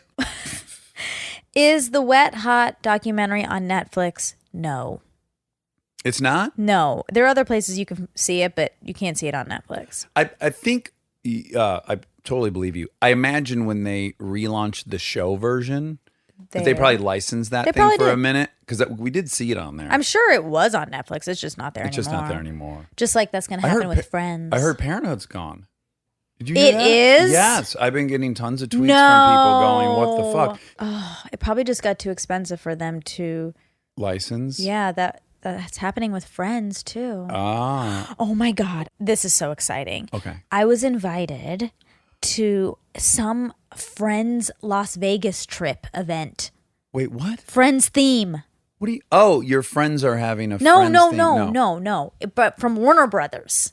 What are you talking Warner Brothers about? is doing some Friends themed trip to Las Vegas, and they invited me, but I can't go because we're going to be in Terranea. Whoa. This weekend? Yes. Who's going to be there? The cast? No. Or just executives? I don't think any of the people from the original show are going to be there. Okay. I think it's mainly for the big fans. And you got invited. I know, it's just exciting. Yes. But I can't go, and I'm so sad. You'd rather go to Terranea Of course. than a once-in-a-lifetime private jet trip to a Friends reunion show without the original cast members? What are you thinking? Wow. I have to prioritize my real friends above Your my fake pretend friends. That's really awesome that they knew about your I hyper know. fandom and reached out to you. I know. I said I need whatever they do next. I got to be involved. Aniston's been doing a lot of publicity. What's she promoting? She's new on Instagram. Oh my God, she's doing press to announce her arrival on That's Instagram? right. That's right. That's wild. I know. No, it was like a big deal on Instagram. Like everyone was talking about Oh. it, posting about it. Everyone was all a Twitter over I it? obviously followed her immediately. How many followers did she have? Oh, great question. 16 million Let's or something? see. She was at 10 million yesterday. Oh my God, Rob, you know about all this? Oh my saw God, it, too. Rob, are you following fucking her? guys. I'm not. Okay. He was protesting. Yeah. It's not punk rock enough to follow her. Okay, she has 12.7. Wow. Right out of the gates. She's following 134 people, and she has Are you- 3 posts. Her Why handle did is she should Jennifer come Aniston. on here to talk about it? Yes. If she wants to promote Instagram, she should definitely come on here. Yeah, we promote our show on Instagram. Guess what? I'm gonna give you something here. Okay. She has round features. Oh. I've been on record a lot saying she's one of the most beautiful people I've seen in real life. Yeah. Okay, so who cast Catch Me If You Can and Seabiscuit? Deborah Zane. Justin Timberlake's first solo album. 2002. Rock Your Body? No, Justified Yep. is the name of the album. Sure. The hit song, debuting the hit song Like I Love You, which I don't know off the No. top of my head, I don't need, yeah. but also had Rock Your Body, right? Senorita, Rock Your Body, Yeah. Cry Me a River. Yeah. Those I know. Those I love. Rock Your Body's the one that got me. My friend Robbie in high school loves that song. I pretended that he loved it. We were in the car once and it was on and he was kind of just like bopping his head. And then I like made a whole to do about him loving that song and he was so embarrassed. He was. Yeah. Because it was too effeminate or I something? guess. I mean, it was probably just, Emasculating? I'm sure it was emasculating him. I'm sorry, Yeah. Robbie. That was mean. Wobby Wob. Wobby 1.0. But he's in good company if you liked it. Oh, I loved it. I It's danced a my great ass off song. to that song. That was at the height of me just being on TV and still drinking. Oh, And I was at a wow. lot of places where that song played, and I've never tired of hearing it. It's a good one. Yeah. It is a really good one. Oh, yeah, because we were talking about a cappella. Yeah, and how sexy those guys are. So sexy. So sexy. The highest grossing movie for first time director is Tim Miller, who directed Deadpool. That grossed over $782.6 million. Jesus. Well, even just to be clear, the title I was giving her was biggest opening weekend for a first time director, Oh, which she said has been surpassed, She probably did. by Deadpool. I would yeah, Deadpool assume opened Deadpool. gigantic. Yeah, Yeah, over 100, I think. I think so. Yeah. I would assume Yeah, so. yeah. Yeah, I know. Yeah, It it's did. over 100, Yeah, it yeah. did. It was like 200. Speaking of which, I saw Frozen 2. I know. I'm seeing it on Tuesday. I Oh, can't you are? wait. It's great. Is it? I like it more than the first one. You do. I do. And I'll tell you, that fucking Adina, her songs are like fight sequences in movies. Like, it's like I said to Kristen, listening to her sings like watching Bruce Lee fight. Wow. Because it's just That was building so and building nice and of you. building, and then there's just this fucking knockout, rah, you know? And Yeah. I got, again, head to toe chills on one of her songs. Ooh, that's I cried great. at Kristen's first song. You did. You know, it's a pattern of mine. Whenever I've seen her sing live, I well up. Because I think, look at this little person who can do this. That's nice. Yeah. And so I welled up at her first song and then just head to toe chills at Adina's big song. It's great. That's awesome. I can't wait to see it. So the real a cappella girl group is called Divisi. She was on the fence about if it was called that, and it is called that. Davici. Nope, Divisi. Davici. Yeah. Couple things it sounds like. Ceviche. You mean ceviche? Ceviche. And feces. Oh boy. Okay. Say it again. Defeces? No, Divisi. Yeah. Okay. And that doesn't sound like feces to you? I guess it does. Yeah. But they're great and they're hot. Yeah, we love them. Yeah, they're the sexiest. I think they opened at 100 million. Yeah, they did. Yeah. That's all. That was it? Yeah. Liz Banks, glad she came. I was stoking that fire for over a year on Twitter. Slow burn. Yeah, I had a lot of direct messages with her, inviting her saying, yes, I'd like to, but I'm out of town. She's very busy. Yeah.